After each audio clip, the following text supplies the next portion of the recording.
But now it's time to move into the final segment of episode 50, which is the reminiscing open house section. Of course, if you're just joining us late, we're up to the best part of 50 people watching live right now. This is, of course, our season finale, episode 50.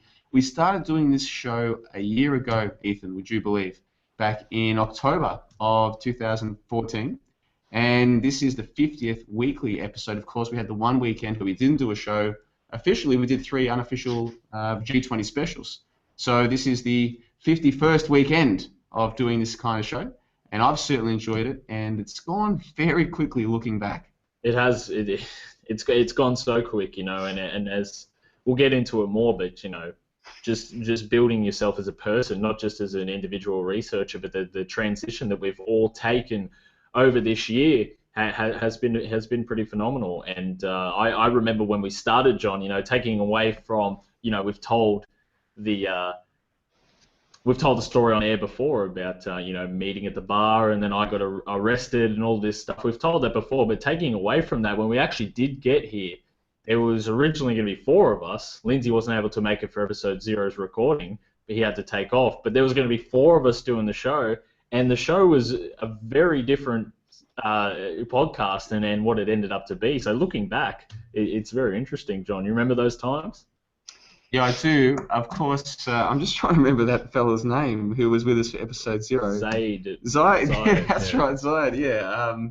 Yeah, it is funny looking back. It could have been very different. He was a funny guy. He had a good sense of humor, and the idea was that he would be the color guy. He'd be the guy who added a bit of humor to the show, and because what we're trying to do here is talk about what we think might be the truth, right? But that's not always easy to take. It's good to have some color and some fun. That was going to be the idea of getting him on the show. And do you remember we went down and grabbed a feed? I used to be a meat eater back then. Yeah. So we went down and got some food, and we were chatting with him, and we said to him, listen, we don't know how long the show's going to last. At the time, I was concerned that YouTube were going to shut us down. It was all going to get shut down, blah, blah, blah. And we said to him, listen, we don't know there aren't many people doing the kind of show that we plan to do in this country. There are people who have been imprisoned for criticizing certain groups, whatever. We don't know, we don't know what the future holds. Yeah. And they didn't seem too keen on all of that, did he? It really shook him up a bit. Did, we did somewhat of an initiation approach because, he wasn't someone that was overly familiar with the truth movement in general, you know what I mean, and some of the things. So we really got pretty harsh sitting there having our dinner. We were saying things like, hey, are you going to deal with like your family being kidnapped and like all this sort of stuff, like full on drilling the fear into him. We're like, this won't happen, but would you be able to, like all of that photo that you sent to your girlfriend, it's going to be all over the news. You stick around with us, like just this sort of initiation phase. I thought it was a fun time, and he didn't seem too impressed after that. No, he didn't, and it is a shame. At the same time, though, he was very blue pill. Yeah. He was incredibly blue pill, and many people are. That's not necessarily criticism of him, but I think the way the show ended up working out with you, myself, and Lindsay, and then the occasional guest, it probably worked out, I would think, a little bit better than perhaps having a blue pillar on the show, because it might have slowed things down a little bit, if that makes sense. Yeah, well, we sort of got an idea of who really was on board, taking away the comical side of doing that with him and seeing what his true intentions were. You might recall, John, we sat here and watched David Cameron's speech at the UN declaring war on non-violent extremists. So we're going to call it the non-violent extremists round table. We sat here and watched it. It's very ironic how the show started just as David Cameron said that we're coming for people out there that think anything against the system. And I remember Lindsay, myself, and you, John, we were very, blown away by it. Like this is some really gripping stuff that David Cameron is doing, and this particular individual didn't seem the same way. So we really got off the bat with that speech what the real intentions were with all of us. It has been. Can you believe it's been a year? I'm sitting here looking at these notes. You can see them for yourself. I collect these notes for every episode. This is going back to the first episode, right? David Cameron to the UN General Assembly, September 25. So, in other words, this time last year. Yeah. Let me read out a quote from this one. Quote, this is David Cameron to the UN General Assembly. Okay? Quote, to defeat ISIL and organisations like it, we must defeat this ideology in all its forms. As evidence emerges about the backgrounds of those convicted of terrorist offences, it is clear that many of them were initially influenced by preachers who claim not to encourage violence, but whose worldview can be used as a justification for it. We know this worldview. The peddling of lies that 9/11 was a Jewish plot, or that the 7/7 London attacks were staged. The idea that Muslims are persecuted all over the world as a deliberate act of Western policy. The concept of an inevitable clash of civilizations. We must be clear. To defeat the ideology of extremism, we need to deal with all forms of extremism and not just violent extremism, end quote. It keeps on going on like that. Yeah. And he basically says, listen, there are people out there, they don't support violence, or at least they say they don't support violence, but they do think that there are some things that have happened in the media that are fake, and these guys are every bit as dangerous as terrorists, and we need to imprison and kill them. And we were very, you know, at the time it was somewhat, you know, I still look at it as something that really, you know, gripped me when I saw it, because this is someone out there plain sight saying, no, we're coming for people that think against the system. Eventually, that's what is going to happen. I've been scripting a documentary to talk about this in great depth that I hope to get out eventually. But this is the agenda that they have. And Lindsay, you were here watching it with us. You know, the three of us, taking away the fourth aspect, the three of us really sat here in awe listening to David Cameron in front of the United Nations say this. Do you remember us doing this in the beginning? Yeah. No, I can remember quite clearly. And I, on my desktop, I've still got a copy of that speech, because I think one of these days I'm going to want that again. You know, people are going to say, oh no, he wouldn't have said that, and I'll still have it on my computer, because it was quite profound. It was a major step away from anything anybody had said prior to that. That's how I viewed it.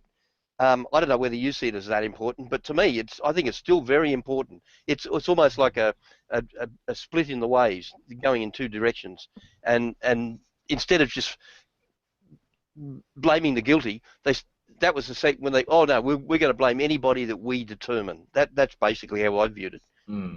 Yeah, no, you're right, Lindsay, and that's the word I was looking for, profound. I'm a bit tired, not as articulate as I usually am, but we watched this and it was a profound speech. It still is profound to me. This is someone we've spoken about, you know, how they put us on a pedestal as conspiracy theorists, as anti-Semites, etc., etc. But he was someone that was coming out and saying specifics. 9/11 Jewish plot, 7/7 bombings were staged, you know, all of this stuff, actually specifying that these people have an ideology that ISIS can thrive in, a world that ISIS can thrive in. And it was at the exact same time that we were starting this show, and it really was like I saw it, you know, I might be melodramatic here, but I saw it as a declaration of war against us, you know what I mean? As we were starting the show. I saw it as he was declaring war on us, just as we were getting ready to start the show. So we started off pretty good with the right mindset, John. And we have said this before, that it was my idea to call us the non-violent extremists, but you thought that was a bit too extreme, so we went with the Australian Roundtable Podcast instead. Yeah. I'm glad that we did, to be honest. It seems more professional to me. I was actually speaking at the rally today about the non-violent extremist name. Particular member, you know. Another member here that he said, I would have preferred non-violent terrorists and all of this stuff. And I said, we started this show with the intention of appealing to the mass of Australia, you know, appealing to the general person as political talk back, a way to discern the news and connect everyday citizens that are brainwashed to the truth by exposing the media's lies. And I said if we ever did gain traction, anything with the word extremist in it is not going to be a fun day at the park. They will have a field day demonizing us. They'll have a field day putting us on a pedestal. I said that non-violent extremists just appeals to the people that are already awake. We need to have a general sort of thing. And so I just suggested the Australian Roundtable, but, you know, the non-violent extremist episode 0 is still... We still plan to release that one day, don't we? Well, we should put it on the DVD. Yeah, we should. We should make a DVD and put it on the episode 0. It's terrible. With old mate Zaid, eh? It was terrible. I wonder where he is. I saw him. Did you really? Yeah, a couple of weeks ago.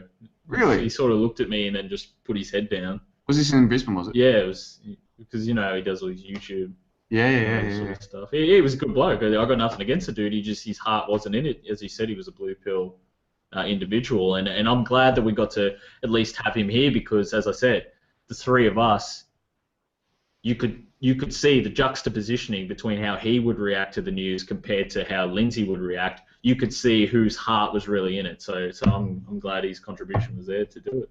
Yeah, and face it, me and you in that room, we probably would have went, nah, this isn't going to work, and we would have done it in episode 1. But do you remember one of the things, and again, I still think that Zaid's a funny guy and a nice guy, I've got nothing bad to say about him, but one of the things that sort of was a sticking point for me was a couple of weeks into wanting to do the show, and he couldn't make it because we used to record the show, remember that? We used to record it, then upload it before we started doing the live. When did we start doing the live shows? Was it like episode 5 or 10 or 15? I can't remember. No, it's like we started at episode 3. It was episode 3, was it? We did 2 episodes. All right, well, the first couple of episodes were recorded, so we couldn't make a recording to one of these episodes. And the reason was because I think the Roosters or the Cowboys or someone had made the finals, and he couldn't come because he wanted to go and watch that final. And it wasn't even the grand final. I'm pretty sure from memory, I could be wrong. Yeah. But I was like, you're not very committed to this. Oh. Yeah, and there was like that work party thing, you know what I mean? Like, and then he got a job like in Zimbabwe or whatever, like, and then nothing against Zaid. He's a good bloke, as I said. He outside of the professionalism, like we said, we're gonna have professionalism, and then we're gonna be friends outside of it. As a professional thing, this just wasn't for him. And but it was good to have him there because he's a funny bloke. Yeah, he's a funny guy. And what we might do is maybe later on I might even play some footage of old mate Zaid so people can see him. He's a funny dude. I didn't know that he was still doing his YouTube stuff. Are you still following him on YouTube, right? No, I do background research, into who you're dealing with to expose them as Mossad agents, as I did with John LeBon. Yeah. I came across that, came across other videos too. It's just doing background research. He's a funny bloke. He really did. Going back and listening to episode 0, some of just like the one-liners he would throw in when he threw it to him. Like, we weren't even throwing at the time; we just talk. Yeah. But if we ever do release that on DVD, it's a cracker. It's absolutely terrible. Like, we do a terrible job. You think episode 1, like, we stepped up so much for episode 1. We stepped up unbelievable, and even that was terrible in regards to the standards we do today. Yeah, well, it's a steep curve, isn't it? Like, if you're putting time and effort in, you're bound to improve dramatically. And if people go back and listen to the first few episodes, we're not very polished, but we've gotten so much better through doing the show. To the point where I feel comfortable now. If you said to me, we're going to put you on the live Q&A panel, in front of all of Australia. Not that I'm saying this would ever happen. I'm just saying hypothetically. If you said to me, because what's that Monday night show? If you said to me tomorrow you're going on Q&A, I would feel comfortable. Yeah, of course you'd be on TV, you'd be nervous, all the rest of it, right? But I would feel comfortable that I could sit there and hold myself in that kind of conversation, that kind of atmosphere, through all of the shows that I've done online over the last year. I mean, I've gotten so much out of this, not putting aside the truth aspect, putting aside the social aspect, the people that we've met. All those things are amazing things. I'm sure we'll touch on those soon. I'm talking just from a skill thing. I have improved so much at my communication from having to do this show, which anyone will. If you aren't formally trained in this, you're going to start off terrible. Go back to episode 1. We did. Yeah. But we improved through putting the time and effort in. And I've said on the show before, just how much I have improved. I used to be terrible of impromptu speaking, terrified rather of impromptu speaking. Whenever I do an interview with Aussie Beach TV or something like that, I'd want to read the questions in advance, have answers ready. I was really self-conscious about what I said and how it would relate. Would I be held accountable for these things? But just doing the show, it really helped out my personal way that I speak. I'm not very articulate today, but compared to what we were at episode 1, John, we're continuing on. And for the first 6 weeks of the show, it was pretty important time. The Newman Hader episode, Newman Hader false flag happened, and the anti-terrorism legislation bills were just starting to intensify. And we were going through these important topics, and we started the show, John, because we had the intention that the G20 was going to be the thing that really set us off. Yeah, indeed. And in the live chat, I just want to say we've got a few people commenting. Thank you for the comments. I'll just read out a couple of those comments. Side Obstacles says, I've only got here late. Tell me there'll be an after show. Well, I guess this kind of already is the after show, isn't it? You know what I mean? But I don't know how long we're going to go tonight. I only bought a 6-pack of beer today. I'm not I'm not having too many today because I've spent the last 3 days on the Terps. And the Roo boys got up last night, and boy, oh boy, did we celebrate. $2.60 underdogs. I chucked a cheeky $20 on them, and I had a great night. But today I'm kind of feeling the after effects. So I'm not having a big night tonight, but I might stick around and do a bit of an after show. We'll see how we go. But moving on through the comments, Trevor Weir says, JLB, Ethan and Lindsay, you guys have exceeded beyond success. It's where I learned what I didn't get anywhere else. It then opens me up to look at other sources. I thank you guys for everything. And that, I mean, you can't put a price on that kind of comment. Thank you so much, Trevor, for saying so. Some of the feedback that we've got from people over the 12 months I never would have imagined it. Some of the personal stories that people have shared with us, how much they've told us that this kind of outlet means to them. Just hearing other people who look at the news and realize it's nonsense, that means a lot to people. Yeah. It really does. And it means a lot to me, that it means a lot to them. Yeah. So thank you, Trevor, for that comment in the live chat. Just a couple more before we move on. And that's, the problem with the chat is it goes so fast you lose your spot. There were a couple other comments I wanted to read. Maybe we'll get to those. Wango Tango says that he's going to miss my arrogance. Listen, Lindsay, do I come across as arrogant sometimes? Yeah, sometimes, yeah. Sometimes? You need to pull me into line if that's the case, mate. Anyway, moving on. Can you remember episode 1? My notes were handwritten. I used to handwrite them as well, and then we said this is so much because I used to get up and I'd write them before I come up here, and it was just a nightmare. I get worried about my pre-planning when it's tight. But I remember I used to write it down, and I didn't even write it down like on paper. I had like palm cards. And it was just the worst thing ever. And there was no references. Remember, we didn't read out articles. We just said, here's what's happening this week. You threw to me anti-terrorism legislation. I just said, this is what's happening. This is what's happening. No reference. We could have been talking just immense BS, but thankfully we weren't. Thankfully we got a structure going, and that's when Lindsay started bringing in his courier mails and his books, and we really made a go of it in the room there, John.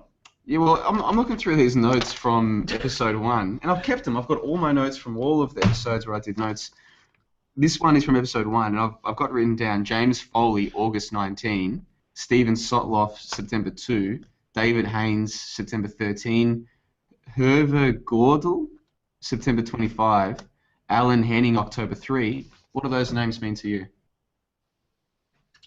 Isn't that a timeline of terror that we would? This is a kind of timeline of terror. Let's see. Let's pop quiz Lindsay over there. Lindsay, what do the names James Foley, Stephen Sotloff, David Haynes, Hervé Gordel, and Alan Henning mean to you? I was just thinking, when you were reading them out, I was trying to think, and it meant nothing to me. I'm racking my brain. But once again, I've got brain damage, so that's why it excuse me. No, it doesn't mean anything to me. I'm sorry. I don't know if you guys are being serious. Those were all the beheadies of ISIS. Do you remember when we... if we can remember the beheading victim. I knew Foley was. But I got into all of this through the so-called truth community on YouTube, the hoax busting community, right? And this was a big deal for all of the leading YouTubers at the time, was all of these fake ISIS beheadings. Yeah, fair enough. See, I'm at the point now where I don't even... You tell me that the latest ISIS story is that they put a whole bunch of men into a giant shipping container, and I don't know, put them into a volcano. You tell me that's the latest story on the news, and I'm like, sure, that wouldn't surprise me if that's what. If the news was saying that, I wouldn't be surprised. I don't follow that kind of news anymore. But back 12 months ago, I had this written down. James Foley, Stephen, I followed it so closely, I knew Foley because that was so big that we used that as a talking point to say, look at the BS that was happening, but I didn't pay attention. I remember now that we'd update every week. We'd say there's a new fake beheading that's been happening. Yeah, so looking back on the notes and you discover new things. I just remember the first 6 weeks because episode 7. The 7th week was the G20. So for the first 6 weeks, we were just gaining our ground. It really was just a preparation for the G20. But we did cover a lot of things that did mirror somewhat of the truth community here on YouTube. The Canadian shootings and all this sort of stuff. So interesting looking back after a whole year. I'm looking at my notes here. I forgot that with James Foley. You remember that video where he's saying to his brother, You killed me that day, John. Yeah. I forgot that he gave an intro to the next beheading. It was like a serial TV show where they beheaded one guy, and then he was saying... On the next episode. So he gave the intro for Sotloff. Then when Sotloff got killed, he gave the intro to David Hatch. It's even funnier looking back on it. Yeah. On the next episode of ISIS beheadings. It is funny looking back. This is how we started the show. This is how we started the show. Yeah. I mean, for me, this is just my personal opinion. This is one of the reasons why, when you suggested that we go on a break after episode 50, I was like, I'm 100% on board with that. I need it, man. Like I've changed too much as a person. Yeah. With the format of this show, I've changed too much in my outlook on the world to carry on with the current format as it is. At the moment, I just need a break from it because look how serious I have to take this shit. That I'd even write down the names and things, you know what I mean? Whereas now I'm like, it's all a circus. What the fuck do I care? Do you know what I mean? You've even got like the profile on Newman Hader and everything, yeah. Newman, this is all handwritten. Newman Hader first reported on Tuesday, September 23. That's a year ago, man. I might even make a video about that. Seriously, can you believe it's been a year? Newman Hader. Newman Hader first reported on Tuesday, September 23. The incident allegedly happened at around 7:40 p.m. Do the maths. What does 7 plus 4 equal, Ethan? 11. 11, yeah. Article on September 24, the next day, said that he greeted officers with a handshake, then stabs them. The Daily Telegraph said, obviously this indicates that there are people in our community who are capable of very extreme acts. There it is again. It also indicates that police will be constantly vigilant against people who would do us harm. That was Tony Abbott. He was in the US at that time. Yeah. Well, you remember they raised the terrorism threat. That's right. They did too. Yeah. Because of Newman Hader, they put everything on high. I remember coming in for the show and the trains would stop at Roma Street Station because the police had to get on and check for bombs. Remember they welded up all the bins? That's right. They're still welded. Dude, you know the bins in the train stations now look like giant condoms to me. Have you noticed that? What they've done is they've got these big plastic... the see-through ones. They're using because there might be bombs in there. Yeah. Every time I'm walking through the train station, I'm just like, I can't not see that now. It's pretty regardless of the condom analogy, it's pretty disgusting, like seeing all the rubbish in there. You know, it's like what? Because there might be bombs in there. And they're still like this. You know, remember AFP were patrolling the streets and stuff, and we said that something big was going to happen at the G20, and then it turned out that... Yeah, we were wrong about that. We were a little bit too fear porn merchant back then, I think. Well, that's... I was, personally. That's just my opinion. Yeah, well, I think we were justified in our... well, because of what happened in Canada, man. I thought that was going to happen again. But I gave Australians too much credit. Yeah. Who are they going to arrest here? There's no one out there protesting. I was the only guy. I was meant to be a reporter during the G20, had my video camera and shit.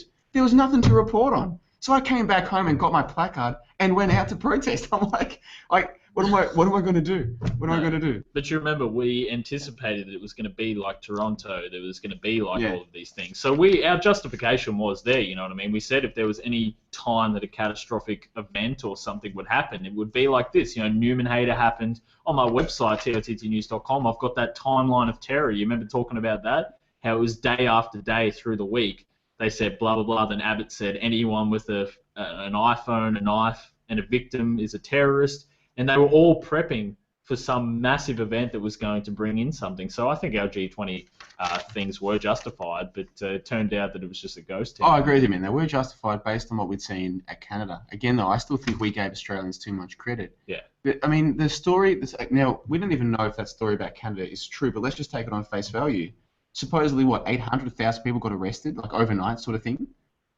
There aren't anywhere near that number of people to arrest here in Brisbane who would be out protesting in the first place. Do you know what I mean?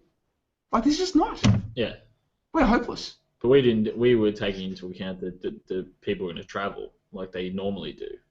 Yeah, well, do you remember that was the story in the news? Yeah. In fact, I was probably still... I'm going to go see if I can find them. I kept the Courier Mail front page. The Courier Mail is a News Corp newspaper in Brisbane. It's our only newspaper. I kept the front pages where they were saying, what was it, like anarchist invasion or something like this, with full front page, full colour spreads talking about all of these anarchists who were going to come and torch cars and shit in Brisbane. Yeah, the Black Rose Syndicate. Lindsay, you remember the Courier Mail articles with the Black Rose Syndicate coming to disrupt everything? Yeah. And I can remember all the coppers dressed up with the machine guns and the whole lot. Yeah, I can remember. It looked like a war movie on the Courier Mail. Yeah. It looked like a poster for a movie. World War III had begun, and it was just this fear mongering. But you remember when the G20 started, and then we were walking to go get dinner, and everything was just quiet as, and we were like, it's a little too quiet. You remember that, John? Which one was that? You remember when the G20 started, and then nothing was happening, and we had all this anticipation, and then we went and got dinner, and it was just like ghost town, and we were walking, we're like, it's a little too quiet, you know what I mean? Like, just intensified our suspicions. It was sweltering hot as well. Yeah. And there were all these, in the CBD, there was this one section where there was like 20 or 30 police all standing around together. Like the closest person to each one of them was another police officer. There was no civilians around. There was no regular people around. They were just sitting around, just drinking water. Like, what else are they going to do? It was a disaster of a week. But then, let's talk about the G20. Like Lindsay and I, you remember Lindsay? We went out to the People's Summit all week, and that was a good thing. What happened was, for those who are unaware, the People's Summit started on the Wednesday, the Thursday, and the Friday, and then the leaders were arriving on the Saturday. So the People's Summit went from the Wednesday to Thursday to the Friday, and there was just multiple venues across the town that had all anti-G20, anti-corporate, all of these issues were being spoken about with speakers and whatnot. And Lindsay and I went down to a few of them, and they were good. So it wasn't all just a dud of an event, but in terms of our anticipations, John, it was nothing like what we said. No. Have you gone back and listened to, Ethan or Lindsay, have either of you gone back and listened to any of those G20 episodes? I've been meaning to, I just haven't had the time to get around to it. No. You finished, Ethan. I just remember, Lindsay, how annoyed I was at the Indigenous speakers. Yeah. I can remember that clearly. And no, I get it. I thought, Ethan, I didn't see that side of you before. They've taken over it. They're domineering the whole thing. Yeah. Remember, I was threatening to go grab the mic. Yeah.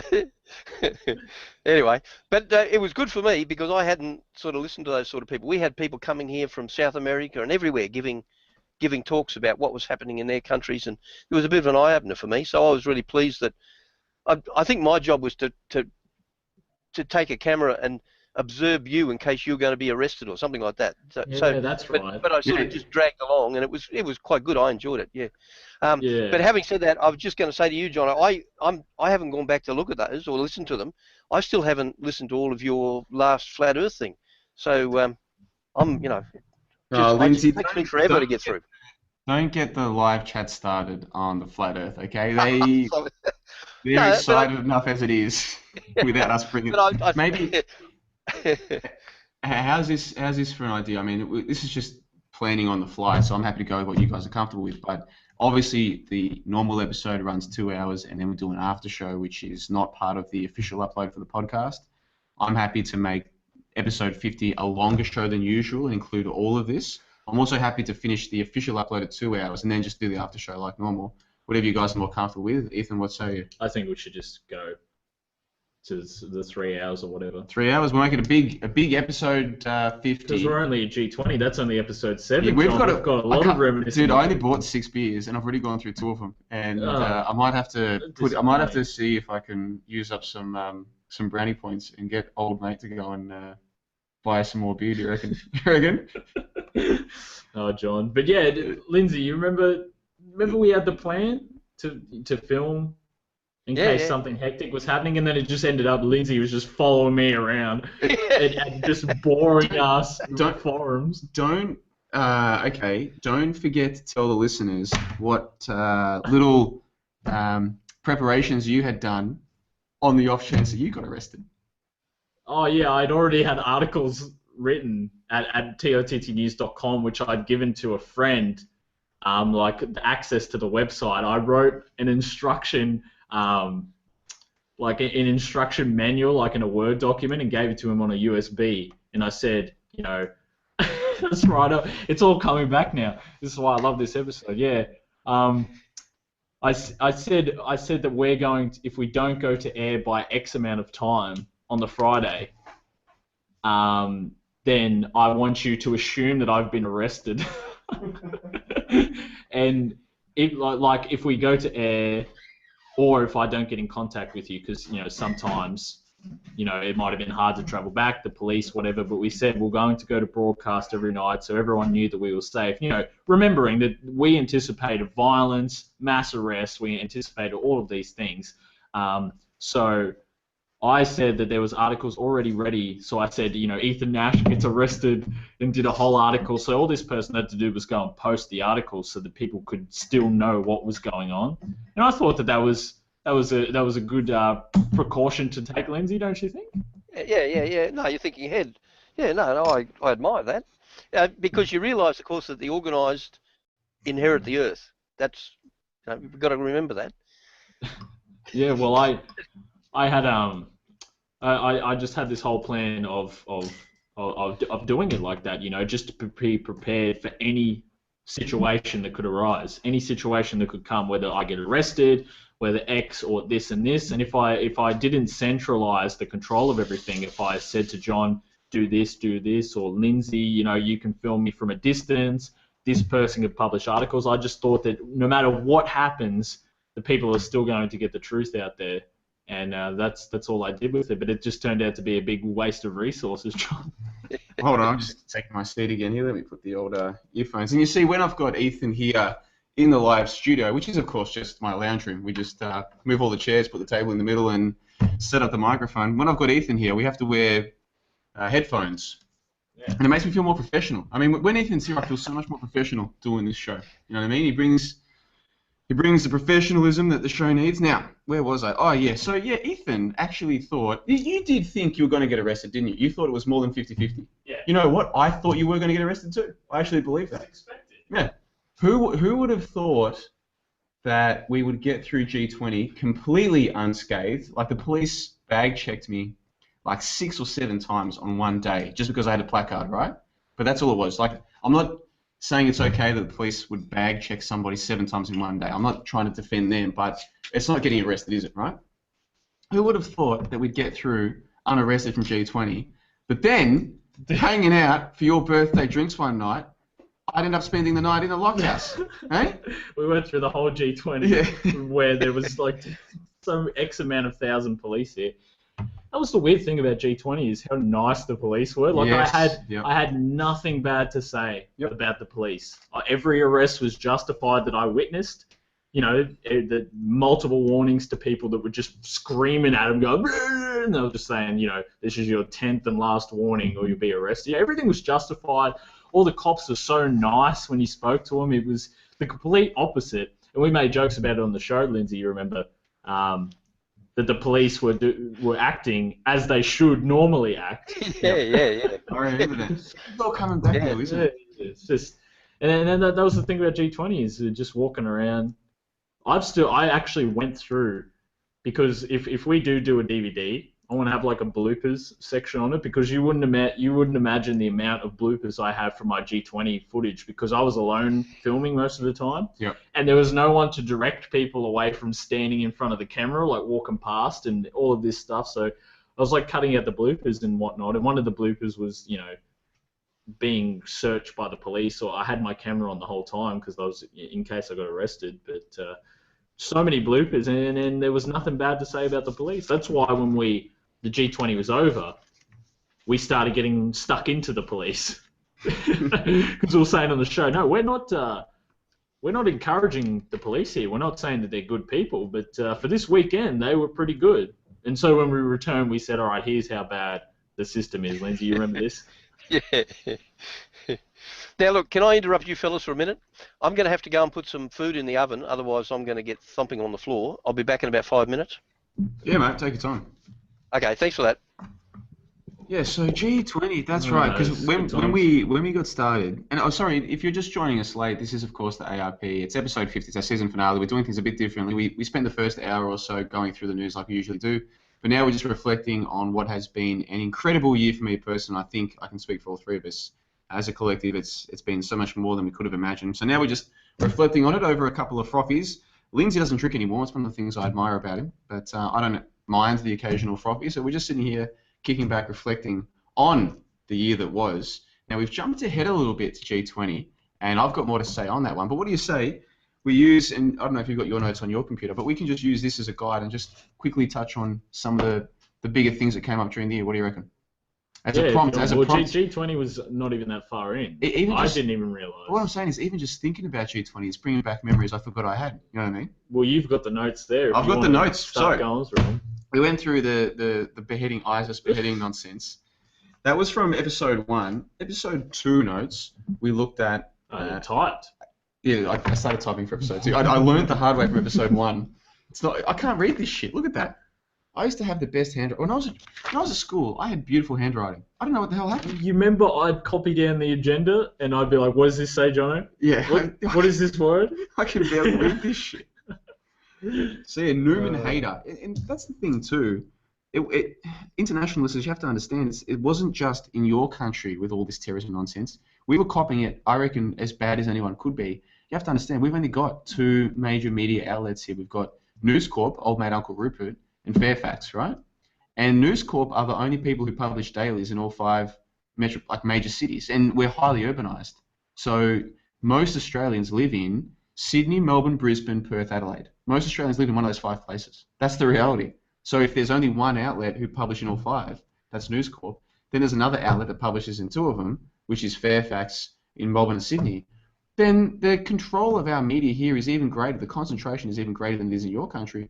And this terrorism nonsense, in some ways, it was almost like we were the test case, the petri dish, the microcosm. Absolutely. So we were copping it thick and fast. And when we started this show late last year, it was in the middle of all of this, in the lead up to G20. I think it's important, not just for the listener, even for us, Ethan, to remember that was the political or the media climate that we started the showing. That's right, and that's that's what I pointed out before is with the David Cameron speech and the anti-terrorism legislation, we started this just as they started their war against us. Whether it's an info war, whether it's wherever it is, they've declared war against us, against people, free thinkers, free humanity, as I like to call it. They've declared war against us, and this is the environment that we came into with Newman Hater, with anti-terrorism legislation, with everything that was just being thrown at us. It obviously intensifies through the year, but we were able to see the comical side of it when we started the show.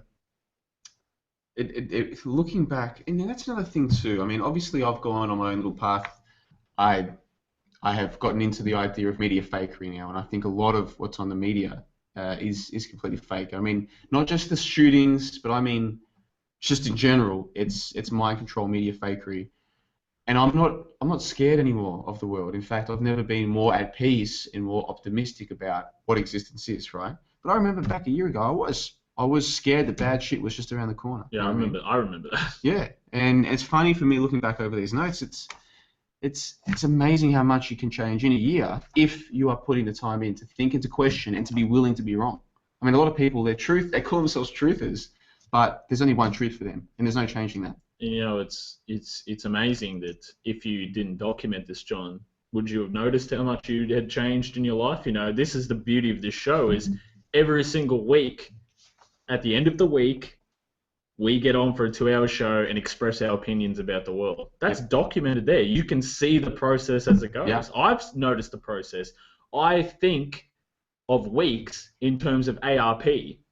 That's how, because it's been every Sunday, I've said, oh yeah, no, yeah, we went to that party, yeah, no, that was around episode 30, you know what I mean? Like, I think of it as in weeks, and I do encourage everyone to, even if they don't do a show, document what you do, document your thoughts, keep a diary, keep your research, because you don't know how much you've changed in a year until you look back on it as you're doing. Yeah, you're 100% correct there. People ought to document their thoughts to see if there is any progress in them, to see if they made predictions that didn't turn out to be true. Maybe you have to recalibrate your thoughts, you know what I mean? I mean, there's a person in my life. I'll just say it. It's my brother. I've got a brother. I love him dearly.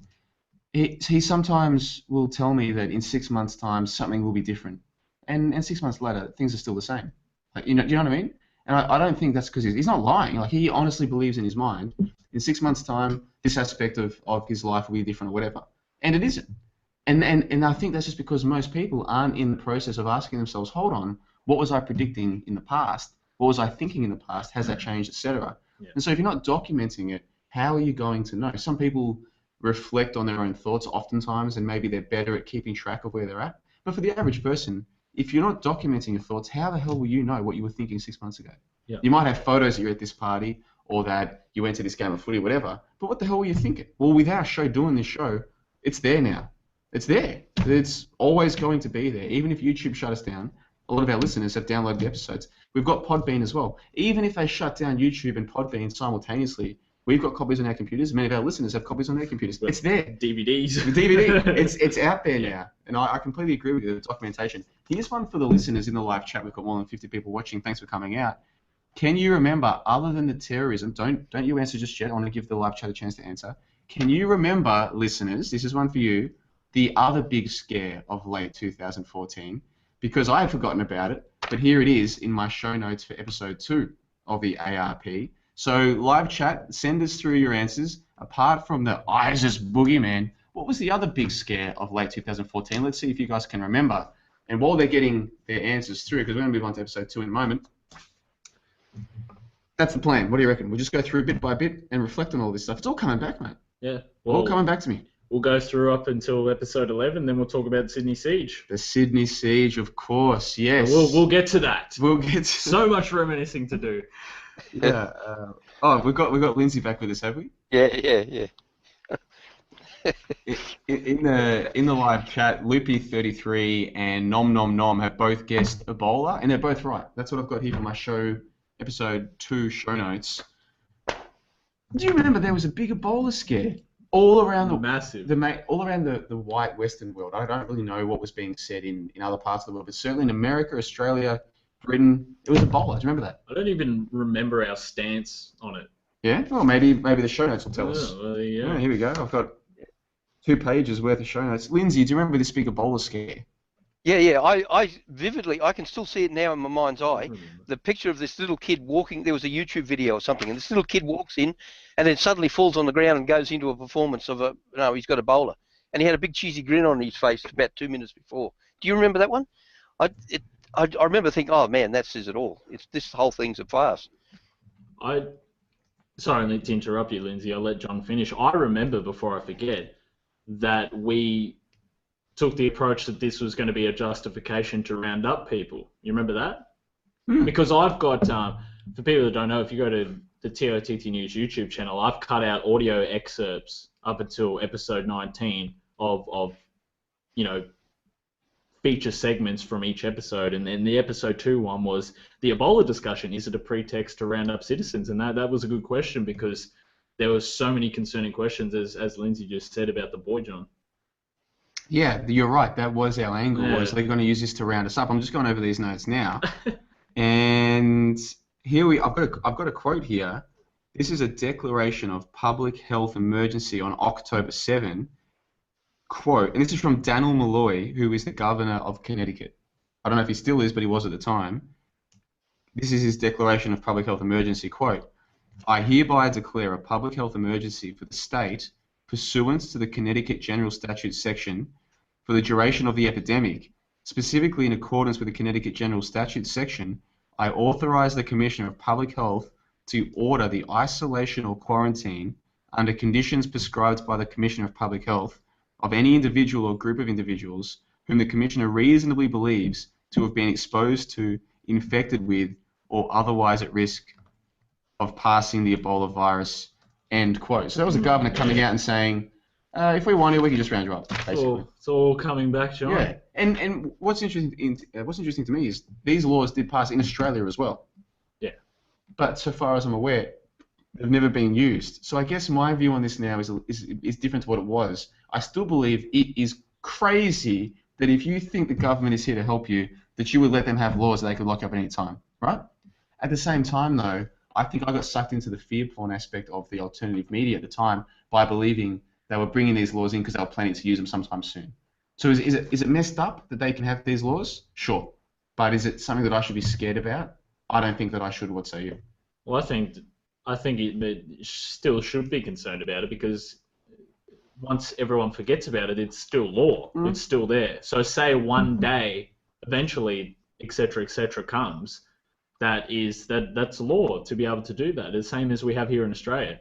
I don't think we took the approach that it was going to be an immediate thing, but we used the Ebola scare to point out, hang on a minute, just because Ebola is supposedly spreading and it is supposedly this big thing, you don't have to pass laws like this to round up citizens. You are just using the crisis to put in your agenda, same as the anti-terrorism legislation and everything. It's all just fear-mongering from it. But I can see the point that, you at the time, you sort of, I think we all sort of thought that.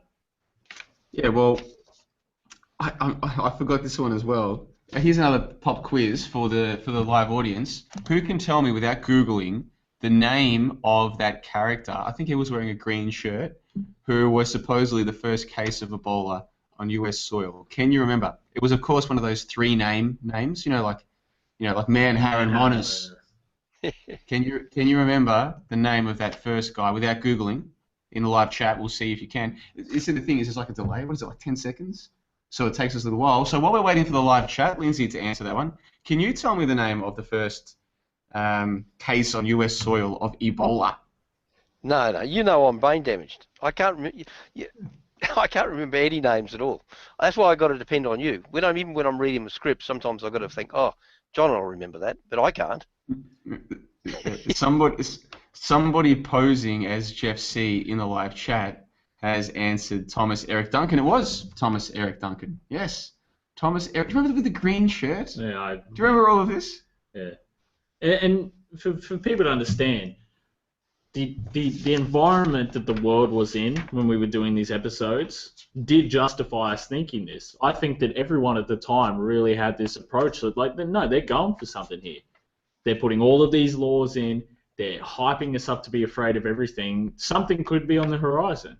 And so, I justify all these things, but looking back on it, that's the beauty of progressing, John, and looking at where you've come from to where you're at. There's just different perspectives, because now I see it in a different light. I still see that it's coming, but at the time, we really did think it was immediate. Yeah, I did. And that's the thing too. I'm more than happy to say publicly that I was sucked into a lot of the alternative media agenda, even 12 months ago. I'm happy to say that. And I think one of the issues that a lot of people who consider themselves truthers are awake is one of the problems is that they still haven't worked out the problem of ego. And to admit that you were wrong, especially if you're presenting a show like this, it's like, no, I can't do that. Well, yes, you can. It's the fact. The fact of the matter is that I believe that they were passing these laws and this is at the same time as that David Cameron speech. That's what I'm saying. So I was thinking to myself, they're going to possibly use these laws to round people like me up. Yeah. Do you know what I mean? And by the way, they still might. It's justified. They still might, but it's not something that I let affect the way that I lead my life day to day. Well, I don't think it's a reflection on us. I think we were accurate with what we said. Oh yeah, Would you agree? No, this is all based on facts. Yeah, but I was just reading out the facts. You know what I mean? If it was up to them, the powers that be, if they wanted to do it, they could have done it. It's not, they still could today. That's what I'm saying. It's not a reflection on us that we thought these things, because, as we said, David Cameron, anti-terrorism legislation, G20 coming up, we had the justification to say, hang on, something might be immediate and something might be coming, and it still might be coming. I do believe in the future, once they have all these things in place, it still might come. But I just think what we're analysing here is our inner perception about how we internally reacted to these things, rather than the news we're presenting. Exactly right, and that's the whole thing. Since the very start, we had the website where we post all the links. So we based the show around the idea of, we're going to read you out quotes, whether it's from the mainstream media or from books that we've read or whatever the case may be. And then we're going to give you our take on it. So the facts of what I read out haven't changed. Daniel Malloy did make that statement. My personal take on it is what's changed. And that's the beauty too. If you set up the show in such a way where you're like, here are the facts that we're presenting to you, here's our take. There's no shame in saying my take on those facts have changed now. The facts remain the same. Yeah. There's no shame in that. No, not at all. You know, there's that old saying. I think they attribute it to that guy who. This is. I'm gonna get all these weird feelings from university coming back. There was that guy who's used in economics now as justification for massive public debt. I forget his name. It'll come to me. But he's quoted. I think it's him who's quoted as saying that when the facts change, I change my mind. What do you do? Do you know what I mean? Yeah. And for me, that's kind of like what this is. I mean, in this case, I would argue that on this particular topic, the facts haven't changed. Daniel Molloy did make that statement, and subsequent to that, similar laws did pass here in Australia. The issue is my take on it all. I'm just not worried anymore. I'm not scared of anything anymore, man. Not the way that I was. And I think a large part of the alternative media wants you to be scared. Yeah. And I don't think you can think properly when you're scared. Yeah. Lindsay, what say you? Yeah, I think you're right. There's not much you can argue with that. It's just, well, when are you going to get scared? I suppose it's no use being scared even when you're in the camp, is it? Nothing much you can do about it then. Look, even if you're in the camp, it makes perfect sense to plot to get out or to kill your captors or whatever. But even then, fear isn't going to help you ever. No, I don't think fear ever helps you. I mean, most of us, if we've been around long enough, there was some situation we've gotten into where flight or fight kicked in, and maybe we did some crazy shit to get out of the situation. You know what I mean? Like we suddenly had strength we didn't know that we had, or we suddenly had a toughness that we didn't know we had, whatever, right? But even then, that's just adrenaline kicking in. You know what I mean? That's your body's response to something. But as a general state of being, psychologically, I don't think fear is ever helpful. Ever. No, I don't think we presented that on the show. No, I don't. Remember we took. I remember us saying on air that we took the thing like, no, this shouldn't scare you. This should empower you to do other things. I think it was just a personalised thing, like off air when we sit and talk and be, hang on a minute. Oh, we scared the fuck out of poor old mate Zaid, didn't we? Oh yeah. But like, just like we never took that approach on air, even to this day. We always said that you shouldn't be afraid. You should always use it to empower yourself to do better things. And I think even during this time we presented that on air, it was just our off air sort of thing where we'd sit and go, hang on a minute, man, they're actually doing something. Poor old Zaid. Could you imagine him sitting listening to this right now? He's like, why didn't they tell me? What? That conversation that we had, because remember then he left. Dude, it was pretty intense. It was intense, Yeah. It was like, we are in defiant, like we are the enemy of the New World Order, like us specifically. That was the approach. We're like, hang on, no one's doing this in this country. If we poke our heads up, they're going to get chopped off, mate. Are you prepared for that? And he's just, but he's just, we're like, no conversation. Are you ready to cut ties with your family and all this sort of stuff? It was just, it's funny. It's funny looking back. It's funny looking back, but it is funny looking back. It was a way to initiate someone who's not familiar with this, because anything's possible. You never know. But dude, I've said this publicly before, and we can cover this later on when we get to episode 16. But I used to follow people on YouTube who did push the fear, and it wasn't as obvious to me back then as it is now. And so there was that false fear that they were pushing. At the same time, though, there's a guy who I listen to on Renegade Broadcasting, Kyle Hunt, who to this day I still think is probably legitimate. I'm at the point now where I can't really know that people are legit anymore if I haven't met them in person. But so far, based on everything he said, I think he's probably legitimate. And he has said publicly that Antifa or one of these, because he's what they call a white nationalist. He's someone who believes Africans should exist, Asians should exist, white people should exist, which makes you a white nationalist these days, you know what I mean? Makes you a racist, right? Yeah. He's one of those people who says, you know what, white people have a right to exist as well. And he has said on the air that one of these groups tracked down the address, and I'm going off memory here, so don't quote me on this, but I think he said words to the effect of they tracked down the address of his mother, like one of his family members' previous addresses, if that makes sense. Yeah. And that's kind of creepy, you know what I mean? Now, me personally, come and knock on my door right now. I'm not scared of anyone. But the idea that they would go and try and track down your family, that would concern most people, wouldn't it? Do you know what I mean? It'd be different if you lived with your family, because then you could defend them. Again, I'm not scared of anyone. But your parents, you know, they're old and they're defenseless, really, aren't they? Yeah. So when I heard him saying stuff like that, I did think to myself, am I prepared for the consequences of going on the air and saying the kind of things that I believe? I took the decision that I was prepared for that. so far as I know, nothing bad has happened to anybody who I've been involved with. And then you might say, well, you're not big enough. And I'd agree with you. I don't think that I'm a big enough personality to attract that kind of attention. But if the day does come that happens, I've told my friends and family what I believe. You know what I mean? I don't try and convince them of it. I just say, listen, I'm not trying to convince you. Here are the kind of things I do. Here's the kind of things I talk about. And they know. You know what I mean? Yeah, and it's always good to be prepared for that. Yeah. And that's what we're trying to do with him. We're trying to say to any extreme, you have to be prepared to commit yourself to this. It's not going to end up like that. It's highly, highly unlikely that it's going to end up like that. But if it does come, you have to be prepared for that, you know. And I think doing that, you know, I think everyone deep down has to mentally prepare for something like that. Even if they never believe that it's going to happen, the best thing is to be prepared for it. To be prepared for what you're going to do, how you're going to react, how it's going to affect these things, because anything could happen. You could make a viral video the next day and then the media's attacking you and then everything could... You have to be prepared for all these things. You have to be prepared for defamation of your character all over a current affair and all of this nonsense that's happening, going to court for all these things. We criticize the Zionists on the show all the time, but we don't think we're going to end up in court. But if we did, we've mentally prepared that we're going to end up in court. It's the same thing, if you get what I'm saying, John. Yeah, that's very well said. I no longer have the fear from doing this. Yeah. That really, even that's only come from doing it. It's the same as when you're a child and you're learning to ride your bike. Most children, the first time they ride without training wheels, they're scared they're going to fall down. They can't believe that just by riding along, they won't fall down. It seems crazy. Some children are fearless. Most children are like, oh shit, this is scary.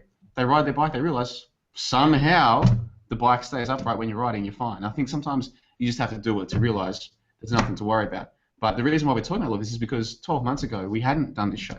12 months ago, we didn't know a lot of what we now know. So we were doing this show in the climate of politically, they were saying, we're coming to get you. They were passing laws that made it easy for them to get us. And for me personally, I was following people on YouTube and online, pardon me, who did say they're going to get you. So you can see why I had that take. Yeah. Lindsay, you've been listening very patiently. What are your thoughts on all of this? Oh, not a lot, really. I've just enjoyed listening to you fellas talk about it. I don't remember what I thought. Once again, brain dead. Well, we don't plan to be here all night, and we do want to try and do a bit of a recap on the season. So, can you tell me which country? This is for Ethan and for Lindsay and for the live chat.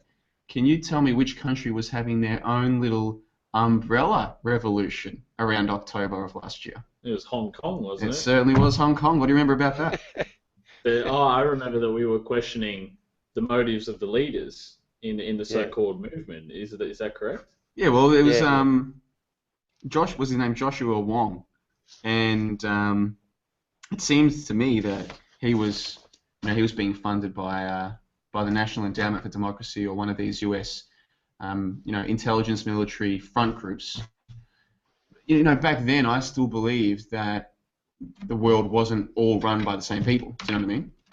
In fact, I'm not even sure if I'd read the book Animal Farm by the time we started the show last year. So, I mean, is it possible that Joshua Wong was funded by the National Endowment for Democracy and that the US were agitating in Hong Kong? Sure, I mean, it's possible, but these days I'm like, ultimately, the same people run the show everywhere, so this is all just storylines rather than the big picture. Lindsay, can you see where I'm going with that? Yeah. No, I can see exactly. And that was one of the first things we thought about this. I think I'd actually should go back and have a listen to it, but I remember saying things like, this is just not feasible that this young bloke and a few other university students have caused this much problem in Hong Kong. The government there just goes through them like a dose of salt. So there's more going on here than meets the eye. Yeah, I remember thinking quite clearly. I remember saying that what if we did this? You remember? Yeah. It was saying if we got a group of people together and went out on the streets, what would happen to us? If we shut down a major arterial road, dude, we'd end up in prison and be caught quick smart. That's right. Yeah. So how can they get away with this? Yep. But if we wanted to do it, that's the questions there. That's one thing I do remember was raising that question to say, hang on a minute, let's look at it here. Because, what was it?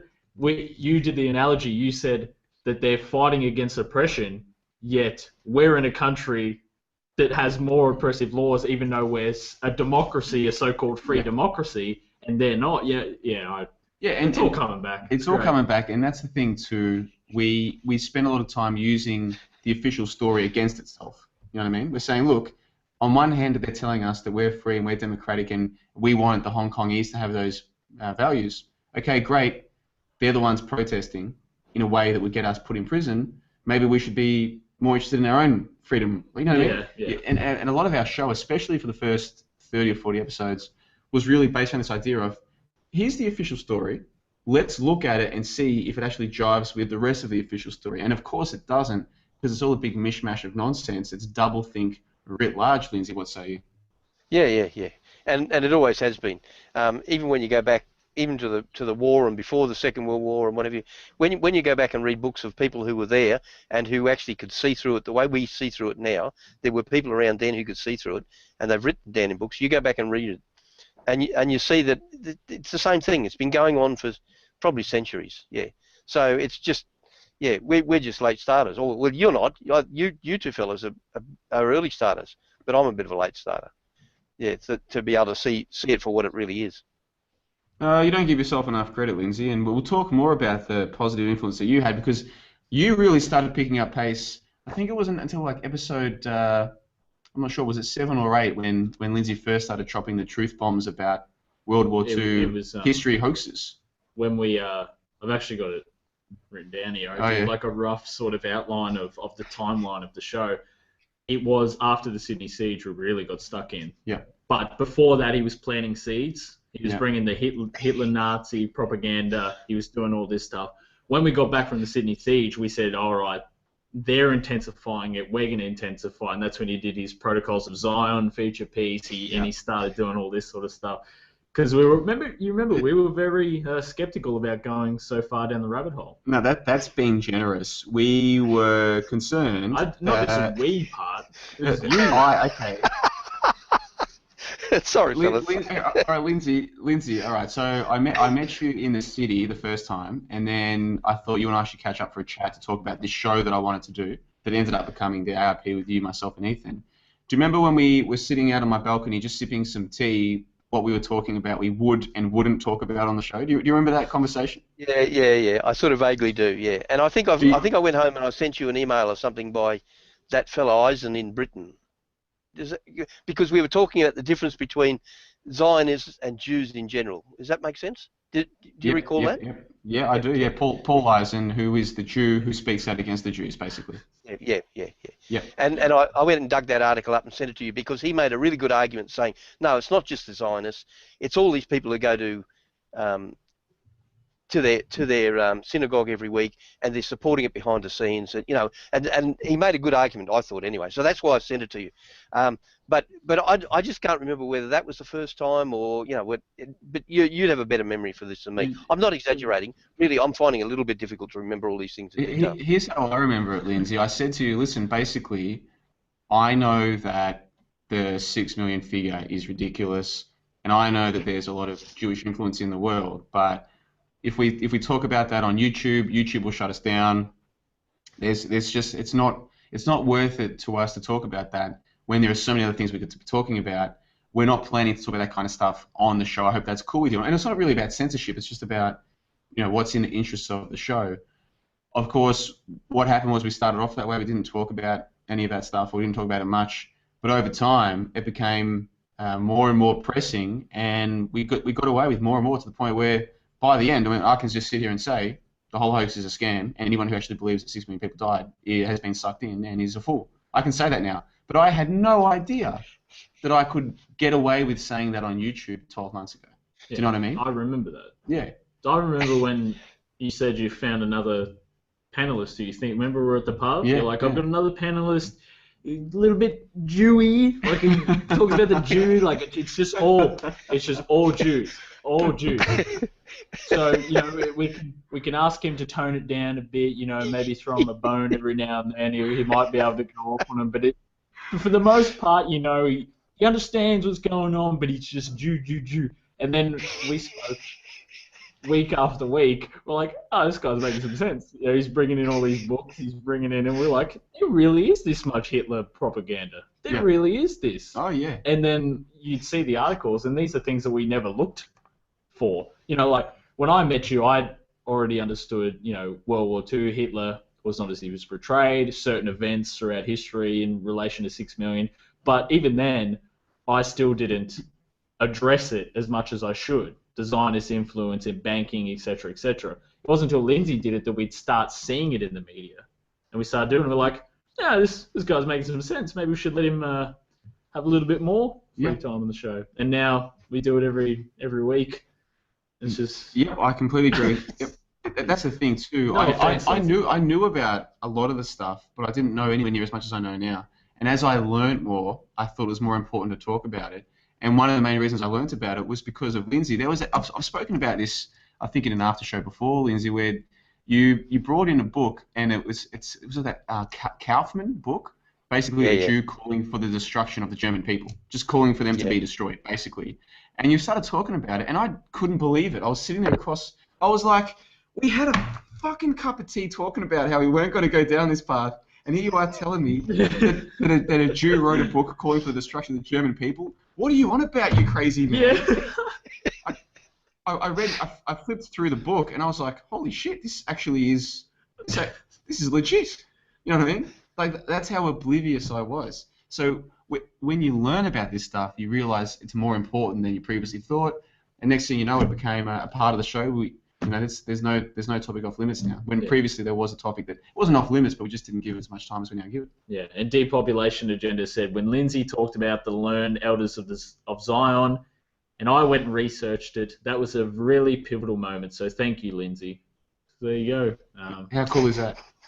But I remember those times. It was just, and then I remember you said to me, you're like, now I know we agreed, to stray away from these things.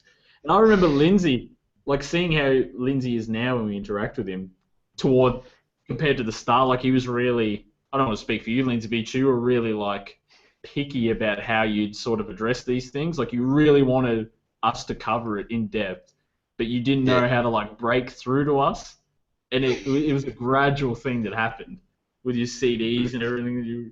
Yep. Ah, good times. It is, because we've said this before too. We all came at this from different places. I came to this, like I said, through the YouTube so-called truth community, the hoax busting community. That's how I got into all of this.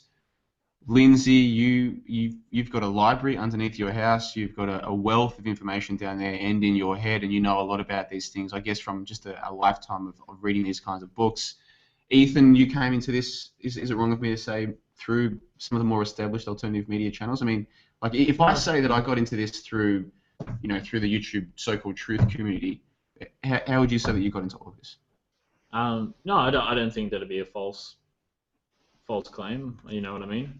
I think, of course, they were the catalyst to set me off to do some of these things, but we've discussed that plenty of times on the show, what got us influenced and what started us. And yeah, some of the mainstream alternative news outlets that are out there that got me interested in some of these things. But I didn't start my show based off of that. Those were just the things that really got me thinking, hey, there's other people out there that actually think like this. There's an actual market out there. But, it was interesting. And Lindsay, you grew up in a different era with the Invrel forum and stuff. I would have loved to have been in those days where you could actually go and meet people in person rather than over the internet. Yeah, it was really good. And many of them are still around, but they're getting a bit old now. And even if you started off another forum now, I don't think you'll get those same people to come because they're starting to get into their dottery years, and it's not easy for them to travel the distance that they used to travel. But at the time, it was wonderful, and it's just one of those things. It's like you got to move on, and I think this is probably what's taking the place of it. I wouldn't be at all surprised if a few of them are even listening to this, because that's just they will get onto that. It's just one of those things, and I was really appreciative because like I was only a young bloke when I got involved with this, and even some of the books that I've got here, I've explained to you fellas, that some of those old fellas when they were passing on left them in their will, so I got books that I would never otherwise would have been able to find. I mean, lots of books I bought myself, but there were some little gems, and quite often you don't appreciate what you got until you start going through the bibliography at the back or whatever, and you realise that, this old bloke's gone through this, and then he's gone out and bought all the other books that relate to this particular book, and suddenly you realise how everything in the library is interconnected.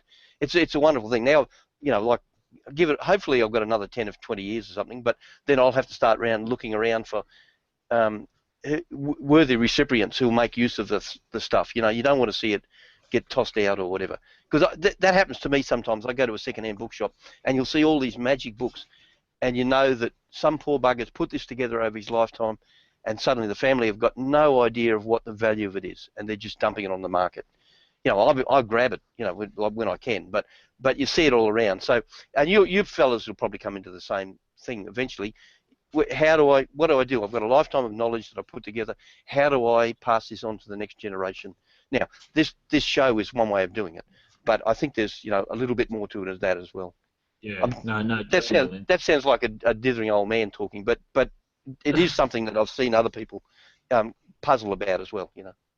Yeah, no, I agree. One of the things that I said, I'd be happy if there were more people in this movement doing what we're doing, and I could take a backseat role and just archive everything that was happening. I'd love to have an archive of past, present, and the future of Australian alternative media, of the Australian truth movement. So when I met you, Lindsay, it really opened my door my perceptions to a lot of these things, because I'd heard of the Invrel Forum, I'd heard of people that have come before us that were speaking truth in this country, but it wasn't until I met you being involved in some of these movements, being involved in your life experiences within the truth movement, that I really got a new perspective on how things go. So yeah, John, that's where we've come from. We came from the more digital age, whereas Lindsay came from an era where you had to go to libraries and books and meet people in person. And I think what we're trying to do with this show is just create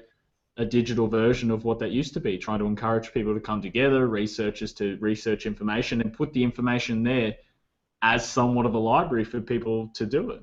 Yeah, and also I think we've used this show as a vehicle to meet people in real life. I mean, I was lucky enough when I was down there in Melbourne. I met several people who've listened to this show. Through doing the shows that I do, I meet people. Obviously, we've had people come and meet us here. We had Gary Macantennis, who's in the live chat right now. He was here a few weeks ago. Spent the weekend with him. So we are meeting people in person through the show. It's one of the things we've tried to do is kind of create a synergy between what you can do digitally, such as using YouTube for live shows, and also meeting people in real life, because that's how real bonds, that's how real connections are made. And I think for people who had no experience in doing this prior, we've managed to strike a kind of balance between the digital and the real life stuff. Yeah. I mean, ideally, I would have liked to have had more in-show guests. Do you know what I mean? Like, ideally, I would have liked to have gotten more people from around Brisbane to join us on the show, whether it's in alternative health or alternative belief systems or whatever. I would have liked to have done that. There are many things that we could have done a lot better. But at the same time, if you'd have said to me a year ago, you're going to get to spend, just one example, you're going to get to spend a weekend with a guy who found you through your show, spend the weekend with him just hanging out, drinking beers, talking about the truth. I mean, who flew up from the other side of the country. Yeah, who flew up from Sydney, wasn't it? Yeah. Yeah, so, I mean, that kind of, how can you put a price on that? Yeah, that's right. How can you do that? As I said, through all the negatives, the positives just outshine, they're diamonds like that. And, we can get reminiscent at the end, but I think we should talk about the Sydney siege, because that's really what set us off. We couldn't have had anything that we do have now without that coverage that we do. I can't wait to talk about the Sydney siege. We will get onto that one soon. In the live chat, we've got more than 50 people watching live, and Depopulation Agenda says, John, you said you were going to drop a truth bomb on this episode. Is that still going to happen? Oh, yes. Strap yourselves in, my friends. He wants to go episode for episode. It's going to go for 8 hours. There's some big truth bombs on the way, don't you worry. And no one in the live chat, that's their username, NOONE, says, John, can I come and stay on your couch? Of course you can. Anyone's welcome. Just get in touch with me. Come and stay here. And sadly, if it's in the next few weeks, you won't be able to join us on the show like Gary Mack did, because obviously we're going on a bit of a break. But who knows? I might even just do an impromptu chat with you live in the studio. So, yeah, of course, no one. Get in touch. Come and stay. It's a nice place, don't you reckon, Ethan? As he goes to my fridge and grabs out a beer. Right. Yeah, I think it's a beautiful place here. No, I think you're living really well. It's a beautiful flat in a beautiful area with a park next to you. Yeah, no, I think you got the pick of it. Yeah.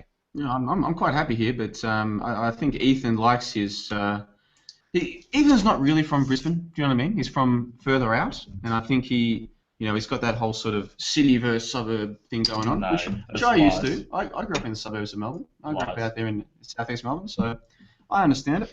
Now, moving on to episode 3, and do you remember we covered the TPP? Yes, that's at the TOTT News YouTube channel. Yeah. See, I don't know. I'd have to go back and listen to this episode. This is from October 2014 rather. I don't know if I believed in Julian Assange back then, but I might have done, because at some point I did. There was a point in history where I believed that Julian Assange was a legit guy and that WikiLeaks was a legit thing. I don't believe that anymore, obviously, but I just wonder if back on episode 3, if I did believe that. Yeah, I don't know. I couldn't tell you.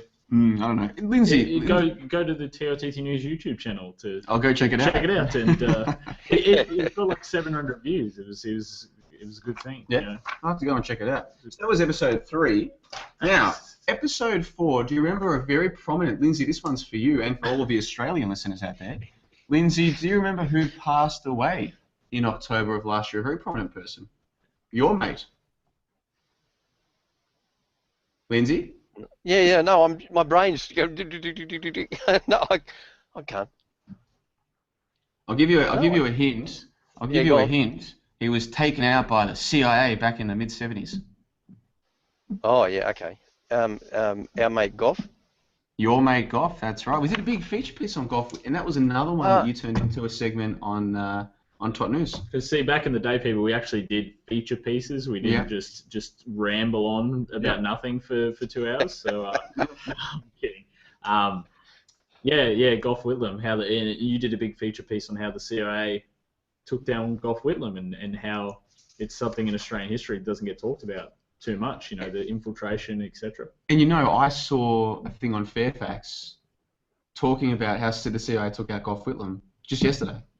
Like there was a video on it, like a Fairfax video on this, and now I'm like, well, if Fairfax is saying it's true, now I have to reconsider.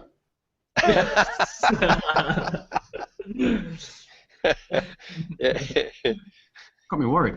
Yeah. Now, do you remember what else happened? Yeah, you're actually going to go episode for episode, are you? Maybe not all the episodes, but the first few were big. They were pretty full on. Like you said, we used to do feature pieces. And do you remember that before we had the Sydney siege, there was another country that's not so different from us in many ways, who had their own massive terror attacks. Remember that? Yeah. Yeah, I remember that. Yeah, the Canadian terror attacks, eh? So we covered those in depth. And again, I got into all of this through the YouTube truth community and... I saw it as important because the anti-terrorism legislation that they were bringing in, the way that they were justifying it as a way to erode civil liberties, it just mirrored our country so much. Remember we talked about the similarities? It was incredible, the number of similarities. It wasn't 1 or 2 or 3. It was almost every single aspect of all of this. Like, not even just the events, I mean the political agenda and what was being spoken about in Parliament. Just like almost word for word. Yeah, it was crazy. Yeah, so we did that. We had an Ebola update. Episode 4, interesting stuff. Moving on, episode 5. Anything in the live chat you want to read out, by the way? Anything? No? See, I took the liberty of like paraphrasing our 50 episodes into like categories and much smarter than me. John do you remember the Ukrainian separatism? I remember your big feature piece. Yes.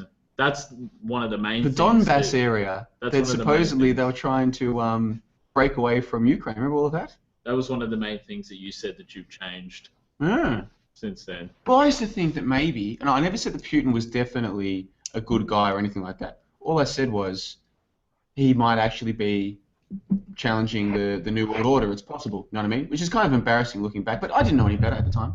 You know what I mean? I didn't understand. Well, I went to the episodes on our website, the episodes list, and you go down and we did a few feature pieces, not feature pieces, but news articles on Putin, you know what I mean? Putin challenges XX in this, you know what I mean? Putin does this, and we kept asking the question, is Putin a crusader against the New World Order? Is he a puppet? We were on the fence, I don't think we took we were on the fence, we didn't take any definite position, but I think we've evolved to the point where we understand that, maybe there is no sides. Maybe everything is just one big circus. So that's one of the main things we've changed looking back. Yeah, looking back. Yep. Episode 6 was a good one. Tasmania protest laws. Remember this? Yeah, I do. Yes. Do you remember the background story to all of this? Basically, hippie campaigners down there, hippies, listen to me, I'm using the mainstream, campaigners, people against the, cutting down of trees and these kinds of things, they were basically being banned from protesting. And at the time we speculated that if Tasmania, which is one of our 6 states here in Australia, can get these laws passed to imprison people for protesting, then how long until they can imprison all of us? Yeah. Turns out they don't really need to imprison us because none of us show up in the first place. You know what I mean?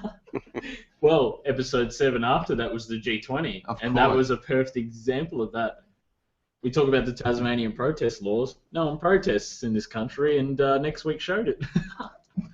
And one of the things I'm proud of this show is we have many. Most of our listeners, according to Podbean and YouTube analytics, most of our listeners, I think 70% are Australian, right?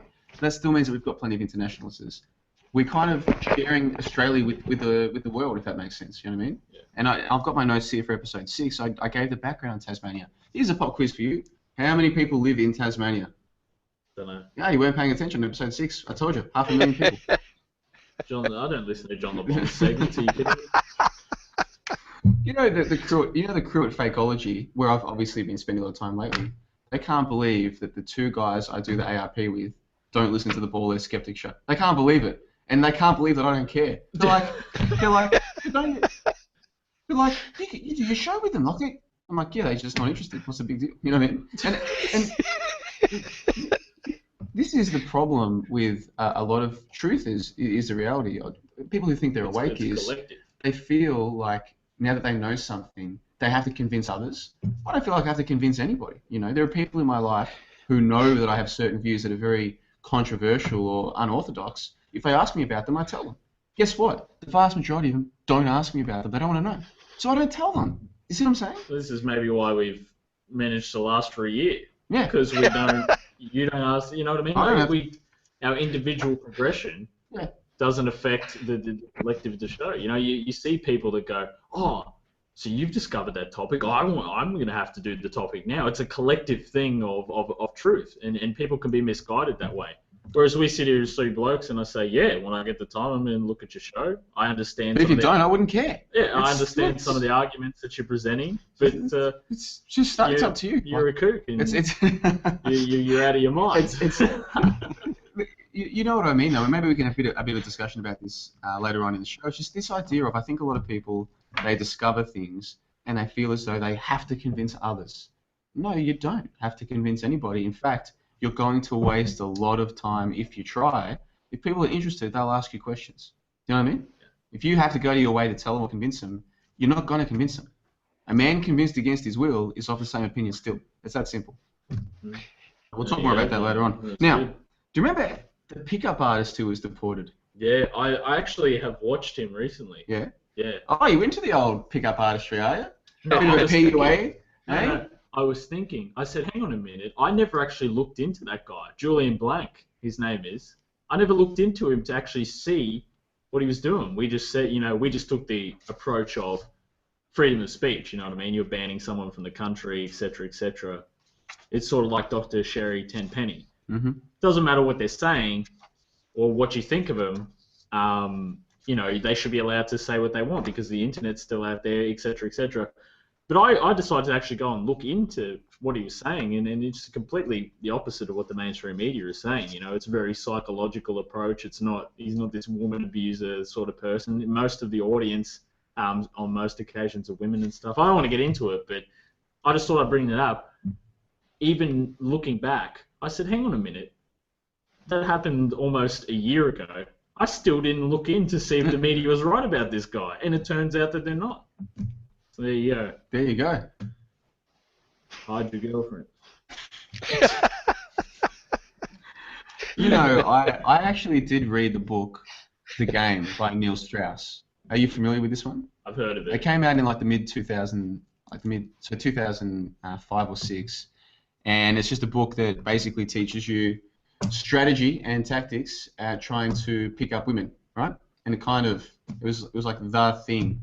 And I didn't end up reading it until like 2012, I think. So I found it well after it had been published, and I read the entire thing from front to back, and I now have zero interest in any of that kind of thing. But at the time, I didn't know any better. But through reading that book, it led me to read books like How to Win Friends and Influence People by Dale Carnegie, which taught me better strategies of just talking to people. Do you know what I mean? Like, how do you communicate your ideas to people? And I'm at the stage now where, I mean, there are a lot of people out there who make accusations against me of being too good at amateur radio for an amateur, so I must be getting paid, right? Yeah. And I think a lot of that comes from the fact that I can communicate better than the average truther, because the average truther doesn't read books about communicating. Yeah. Do you know what I mean? Yeah. Well, you're familiar with How to Make Friends and Influence People.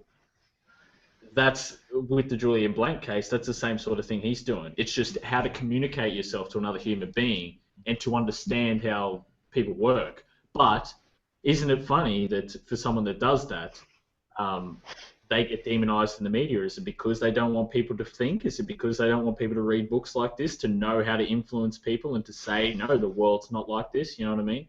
People, I've said to people that I've read the book How to Make Friends and Influence People, and they've looked at me like in disgust, like I'm some manipulator, I'm some evil manipulator. Where is this stigma coming from?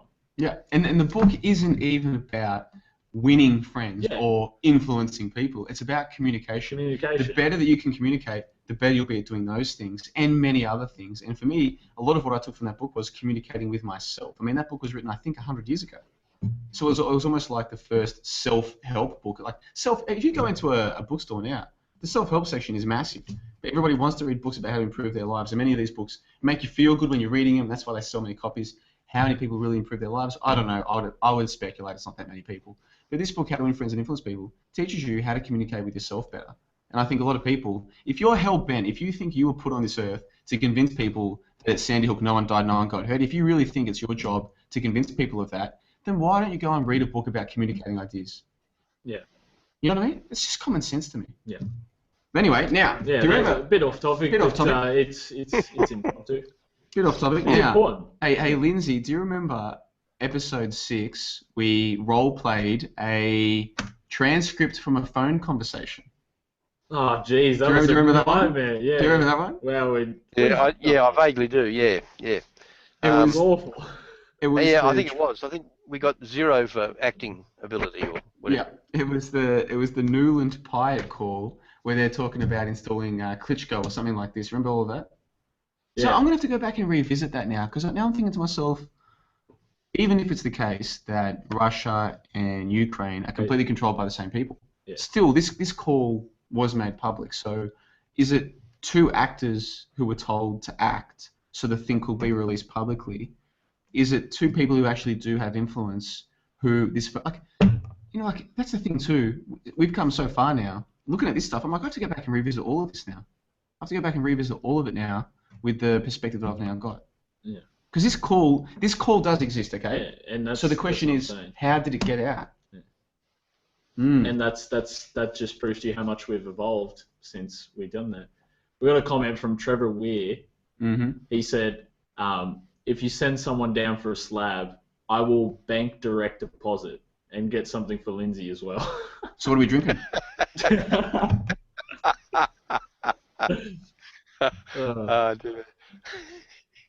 Yeah, why not?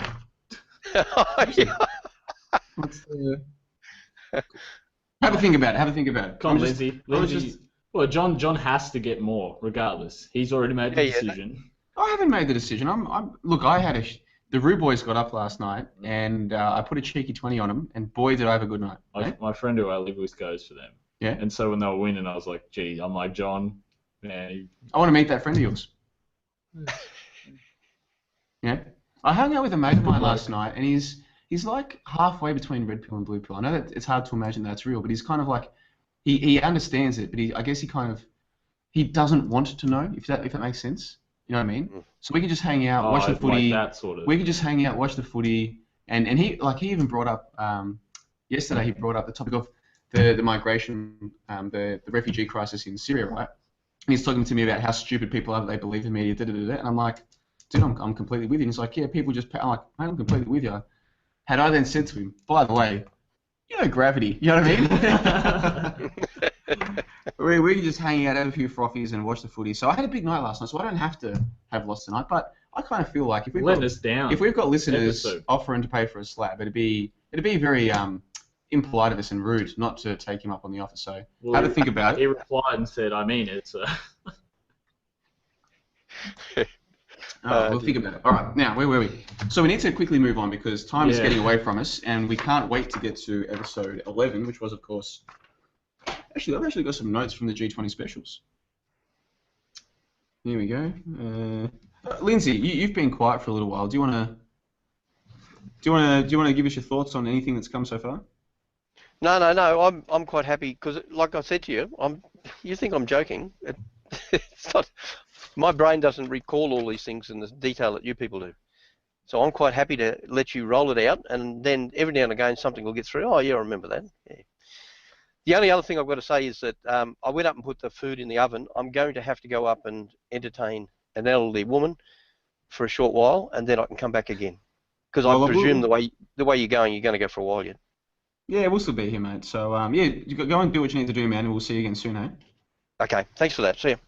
Cheers, mate. Now, the G20, I've got some notes here, man. Do you want to hear what old mate Billy Bob Shorten had to say at the G? Because remember, it was all a big charade, all a big show. You know what I mean? Yeah. Ooh, we've got Barack Obama in town, and ooh, you know what I mean? So it's our, you know, kissing us. Billy Bob Shorten, quote, "Today, the War Memorial salutes the memory of Australians who have served our nation in every conflict and peacekeeping operation. So often they have served, fought, fallen side by side with British soldiers. From the open veldt of South Africa to the skies over Europe, most recently in the mountains of Afghanistan and the skies over Mesopotamia, our countries have forged an unbreakable bond of courage and sacrifice, of mutual respect and regarding." How much would you have to get paid? How much would they have to pay you for you to go and say that kind of stuff? I wouldn't mind talking shit for a living. You know what I mean? Like that.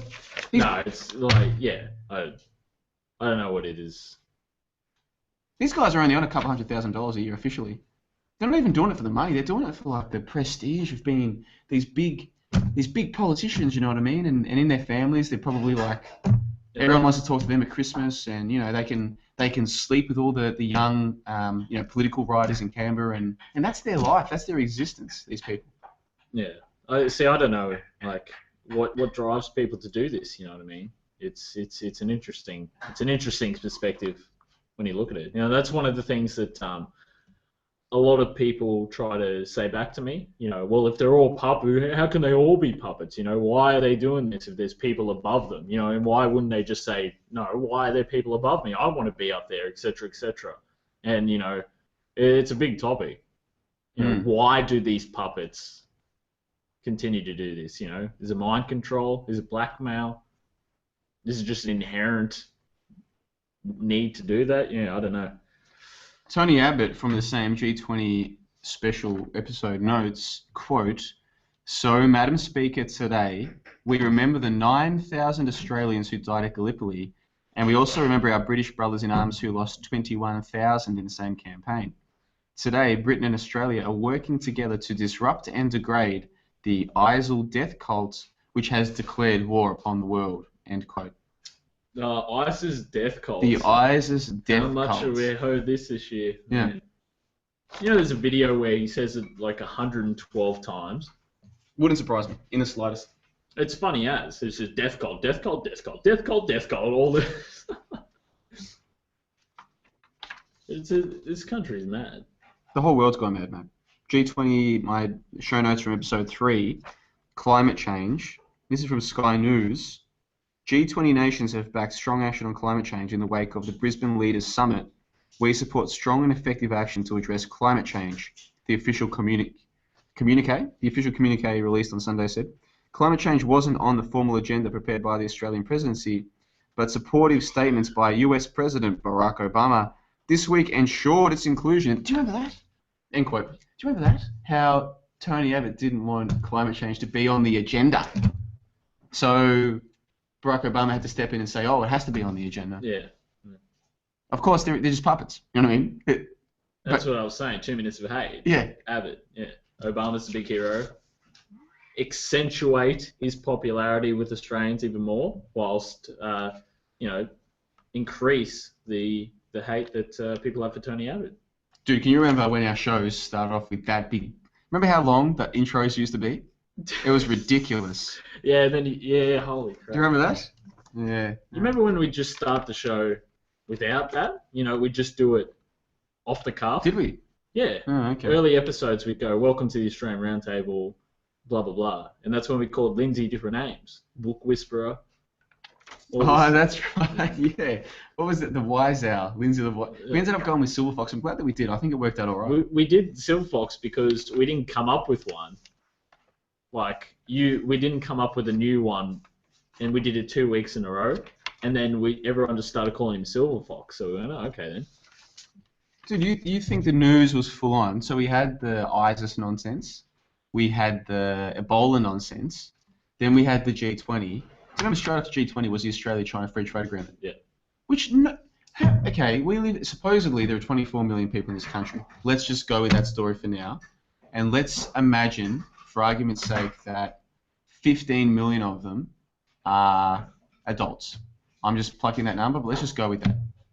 How many of those 15 million do you think could tell you the first thing about the Australia-China Free Trade Agreement? Not many. No. I reckon we'd be lucky if it was in the thousands. Yeah. We'd be lucky. Well, because the media tells you how good it is, how great the China Free Trade Agreement is for us. Dude, I would be pleasantly surprised if more than a few thousand people could tell you the first thing about the Australia-China Free Trade Agreement. This is from Andrew Robb's press release at the time, quote, "Chapter will also contain an investor-state dispute settlement mechanism, ISDS. This will enable Australians to invest in China with greater confidence. The ISDS provisions contain strong safeguards to protect the Australian government's ability to regulate in the public interest and pursue legitimate welfare objectives in areas such as health, safety, and environment," end quote. That's what he has to say about the ISDS. It helps us, Ethan. Don't you understand that if Chinese companies can sue our government, that helps you? Don't you see? Yeah.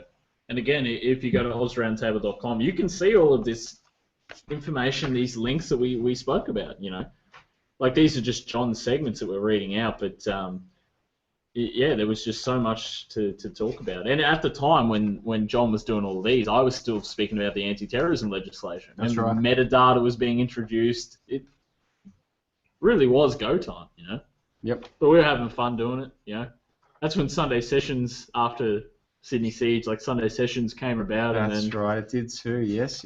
we slurred even more every week. Yep. A couple episodes never made it. Never made it back. I'd say, oh yeah, I'll download it. I'll cut out the copyright infringement part and re-upload it. And then on re-listening, I was like, nah, there's no need for this. We went pretty hard. Yeah. I'll admit, after episode 30, we came back from the Sunshine Coast. I was pretty wrecked. Oh yeah. I was like, we've done, and it wasn't that it was because it was the Sunday. There was no break, and so when we're doing 14 hours of just straight podcasting, it was brutal. But we'll get to that. We took a couple of years off our lives, both of us, by doing that. I think it was worth it. Will I be saying that when I'm 6 feet under at 58 years of age? I don't know. We'll find out. Nah. The Swiss gold referendum. Do you remember that one? Lindsay's not here to defend himself, Lindsay, yeah. So I don't mean to criticise him. But he actually thought that referendum might come back with a yes result.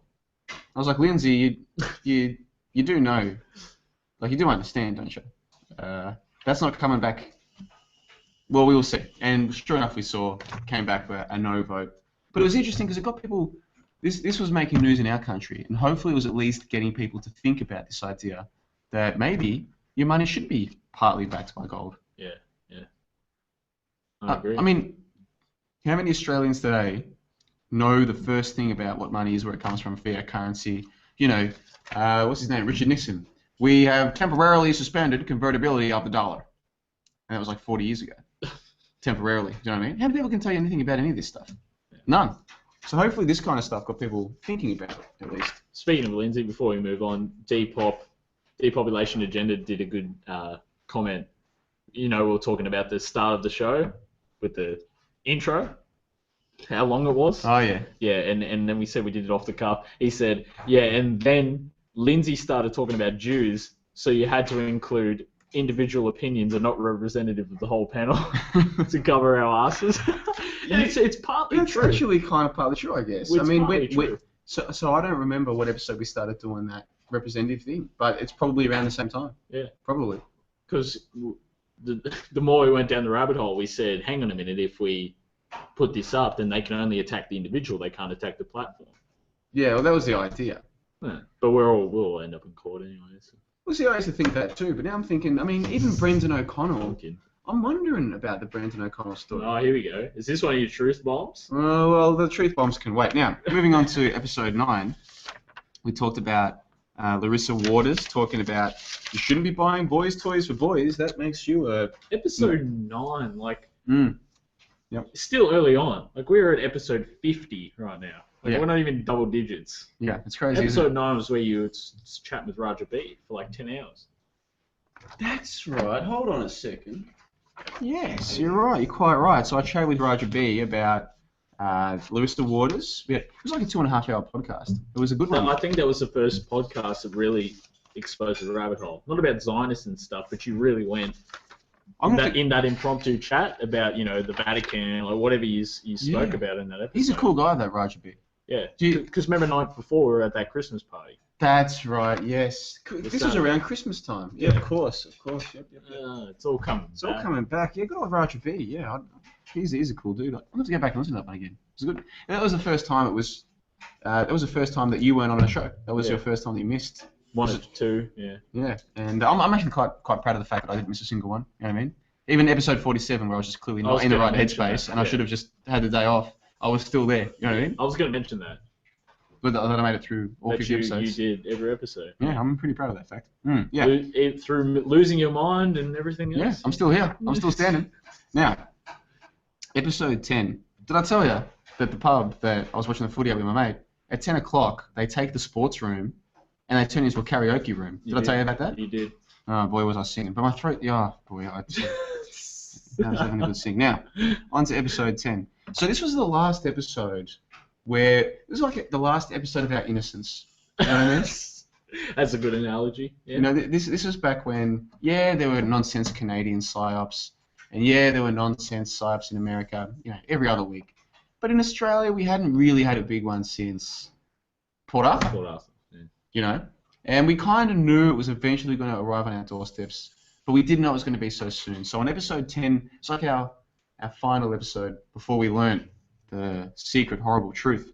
And we talked about a whole bunch of things. This is the first episode, I think, where we started doing like the intro section, have a bit of a laugh. Like Courier Mail, children burst into tears after Santa jumps into police van at the end of family Christmas parade.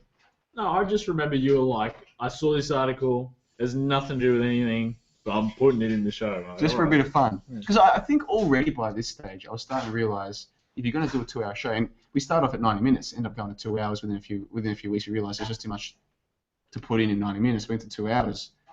I was starting to get the feeling of, you have to lighten it a little bit. And we were making jokes the whole time, but I started to feel like, it's important, if we're going to be doing the show, we need to try and lighten up a little bit. No, see, I think we did that from the start.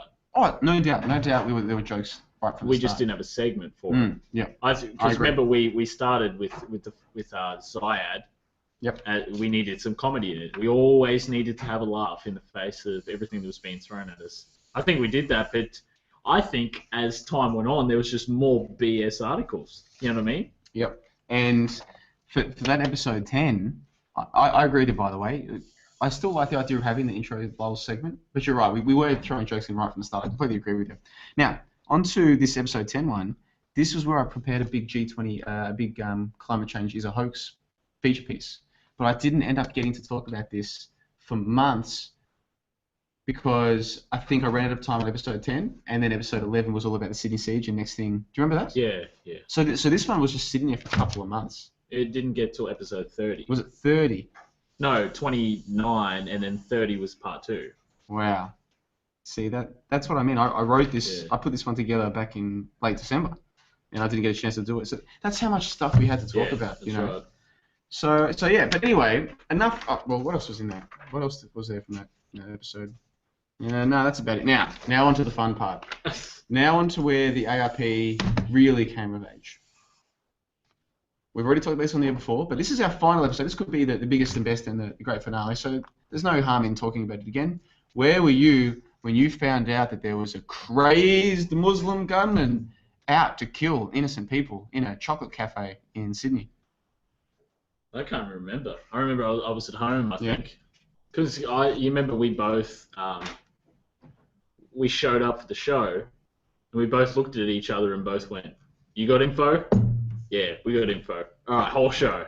Because I wrote an article talking about the government and media. You had info because you just bought your new laptop. And, like, you'd recorded all the news. Like, we were just ready to go. It was like our calling. And the worst part was that we didn't have Lindsay. Yes, at the time we still weren't using Google Hangout. Yeah. We only started using Google Hangout for the episode with Jeff C. in episode 16, if memory serves me correctly. Yeah. Once we used the platform and realized that it's, awful. It works enough that we ended up sticking with it. But at the time, we couldn't hook up with Lindsay over Google Hangout. We were doing everything from the studio, from the place. So Lindsay couldn't join us on that particular episode because he was otherwise predisposed. But the event happened. And the thing is, even though we get along well, we live ages apart. We don't really see each other outside of doing the show or Sunday sessions or whatever. So I had figured you'd probably come prepared with stuff on Sydney Siege. I certainly came prepared with stuff on Sydney Siege. Next thing you know, we're doing a 2-hour special breaking down the Sydney Siege hoax for what it was. Yeah. Now, we didn't use the word hoax in episode 11. On episode 11, we focused mostly on some of the amazing coincidences of the day. Yeah. And things like this. How the media benefits, the government benefits. Yeah. And I thought that's good because even though it looks pretty hoaxy to me, I want to give it a few more days to settle in my mind because it is a big claim to say that the media, that no one died, no one got hurt. So we didn't say that. Certainly, I don't think I said that on episode 11. The next week, of course, it dominated the news cycle here in Australia and around the world for that matter, but certainly in Australia, it was all over the news. So we came back for episode 12. We did it all over again, but this time I think we went a little bit further. And I think by episode 13, I was saying I don't think anyone died or got hurt. Yeah, I think by then I was still maintaining that it was a false flag. I still like to use the term false flag. I don't like the term hoax. I never have liked the term hoax. Why is that? I don't know. It's something I got introduced to through the YouTube community. You know what I mean? Same as the term shill. I don't know. A false flag seems better. False flag is the official name for doing something. You know what I mean? A hoax is just, hoax says that it didn't even happen at all. Like it wasn't even actors there. You know what I mean? I don't know. I've just never liked the word hoax. But and before we actually get on to the what we were talking about on that episode, the one thing that I disliked was that was one of our poorest quality episodes in terms of audio. Do you want to explain to the listeners the way that shows usually get done, though? Like, they might be interested to know the way that it works. We do the live show. So if you're listening live right now, this one, but then, and when I say we, this is really you. This has been the part of the show that you've been responsible for. You put this on private or unlisted, download it, edit it, the audio, re-upload it as an official upload. So it'll say right now that episodes 46, 47, 49, they average like 500 views each. But that's just the official upload that goes up a day or two after the live show. The live show that becomes private unlisted can have 500 or 1,000 listens. Yeah. So you use that video, you download it, rip the audio, edit it to sort of take out any dead air or whatever has to be taken out of it. Then you re-upload it. Yeah. On that particular episode, for whatever reason, I was the one who had to re-upload it. Because you've got the new computer. Oh, was that it? Oh, because I used to be working off that old hunk of crap. And then you got the new computer and you said, hey man, it'll be it was just a week. You said, hey man, like you don't have to go through all the BS of converting it on the way home and doing all this. We can have it up quicker, which won't damage our views anymore. The splitting. Yep. But then you realise that it still does take ages in the rendering and the uploading, etc., etc. But I said, yeah, that's fine. But I at home already had like the enhanced audio already configured in my program and stuff, whereas you just left the audio as it was. And so I was like, the one episode I didn't produce was the one episode that made us famous. Because if you go back and listen to episode 11, listen to the actual intro music. It's terrible. And so I'm saying it on there right now. I don't disagree with any of what you've said. And it all makes perfect sense. And then remember the next week you're like, yeah, no, you can handle that. That was just a nightmare doing that. I had to make a custom thumbnail. I was about to say the thumbnail. Yeah. Yeah. I don't know. I just wanted to say that. No, I'm glad you got it out of your system. Do you feel better? Yeah, I do. Yeah, episode 50, last episode ever that we do. Dish in the dirt. John the Bond ruined our... Dish in the dirt, that's the way. No, I'm kidding. What we should say, though, for anyone who's interested is, once the official upload is up on YouTube, then it's my job. I'm in charge of the Podbean aspect. So then I then download the official upload, then I rip that to MP3, then I upload that to our Podbean, and I'm also responsible for the website, AusRoundtable.com. And so it just makes sense to do all of that at the same time. So if you go back on YouTube to any of our episodes, there are timestamps there. So if you haven't listened through our back catalogue, and you might think to yourself, oh, I don't want to go back and listen to 2 hours times, the 30 episodes I missed. You don't have to. You can just go back to YouTube, find the topics that you think might be interesting, just click on it. It takes you straight to the time. So one of us has to sit down and go through an entire episode, write down all the timestamps, put it all together, and it does take an hour or two every episode. And I have to say, personally, I'm looking forward to not having to do that. I mean, I have to do it tomorrow, the day after, and then I can just sort of not worry about that for a little while. Because even though it's an important aspect of the show and making it more accessible to the listeners, it's enjoyable to do the show. You know what I mean? Like, the doing of the show is fun. Like, I don't feel like this is 2 hours. It's fun to do that. But sitting down doing the post-production, there's no joy in that. It's just wasted time. Do you know what I mean? have to edit the show. Yeah, so you know what I'm talking about. Yeah. And I think a lot of people don't understand how much time does go in to pre and especially post-production of every one of these episodes. If people if they have the links to the unlisted live shows, which we will, the shows will probably be in full if we do it on the DVD or whatever. But if you go, there's a significant difference if you want to actually look at it for what it is. There's a significant difference in terms of the audio, in terms of us screwing up, what we're saying, in terms of us being on mute. Like, I've got 5 points here today in my notes right here. 19 minutes. The pause during the throw, 22 minutes. Me, about XXX, 10 minutes. The judges, 56 minutes. Lindsay was trying to find where his papers were. 59:60. There was a throw to me where I didn't know what I was talking about. Edit that out, All of these notes that I already have that I go and edit later on. I didn't know there was that much editing involved in the episodes. Yeah. Really? Yeah. Have you ever had to edit out something that I said that I didn't know about? What do you mean? Like when you said there was a section that you want to go back and edit, when you got thrown to, you didn't know what was in there.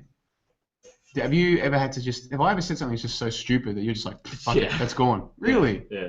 Wow. Oh, thanks, man. Looking out for me. Well, I started throwing to Lindsay during my segments because you just take it off course and... Yeah, sometimes I do. Yeah. Sometimes I do that. And that's not that's not against you. No, I agree with you.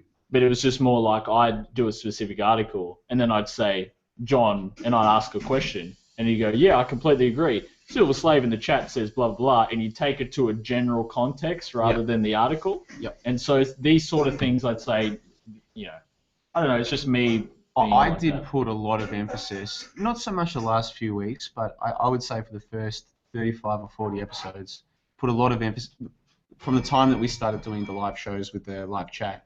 From the time that we enacted the live chat for several months, I put a lot of emphasis on writing down people's comments and reading them out and trying to give a voice to people in the live chat on our show. And there were probably episodes where I probably read out, the best part of maybe 10 comments.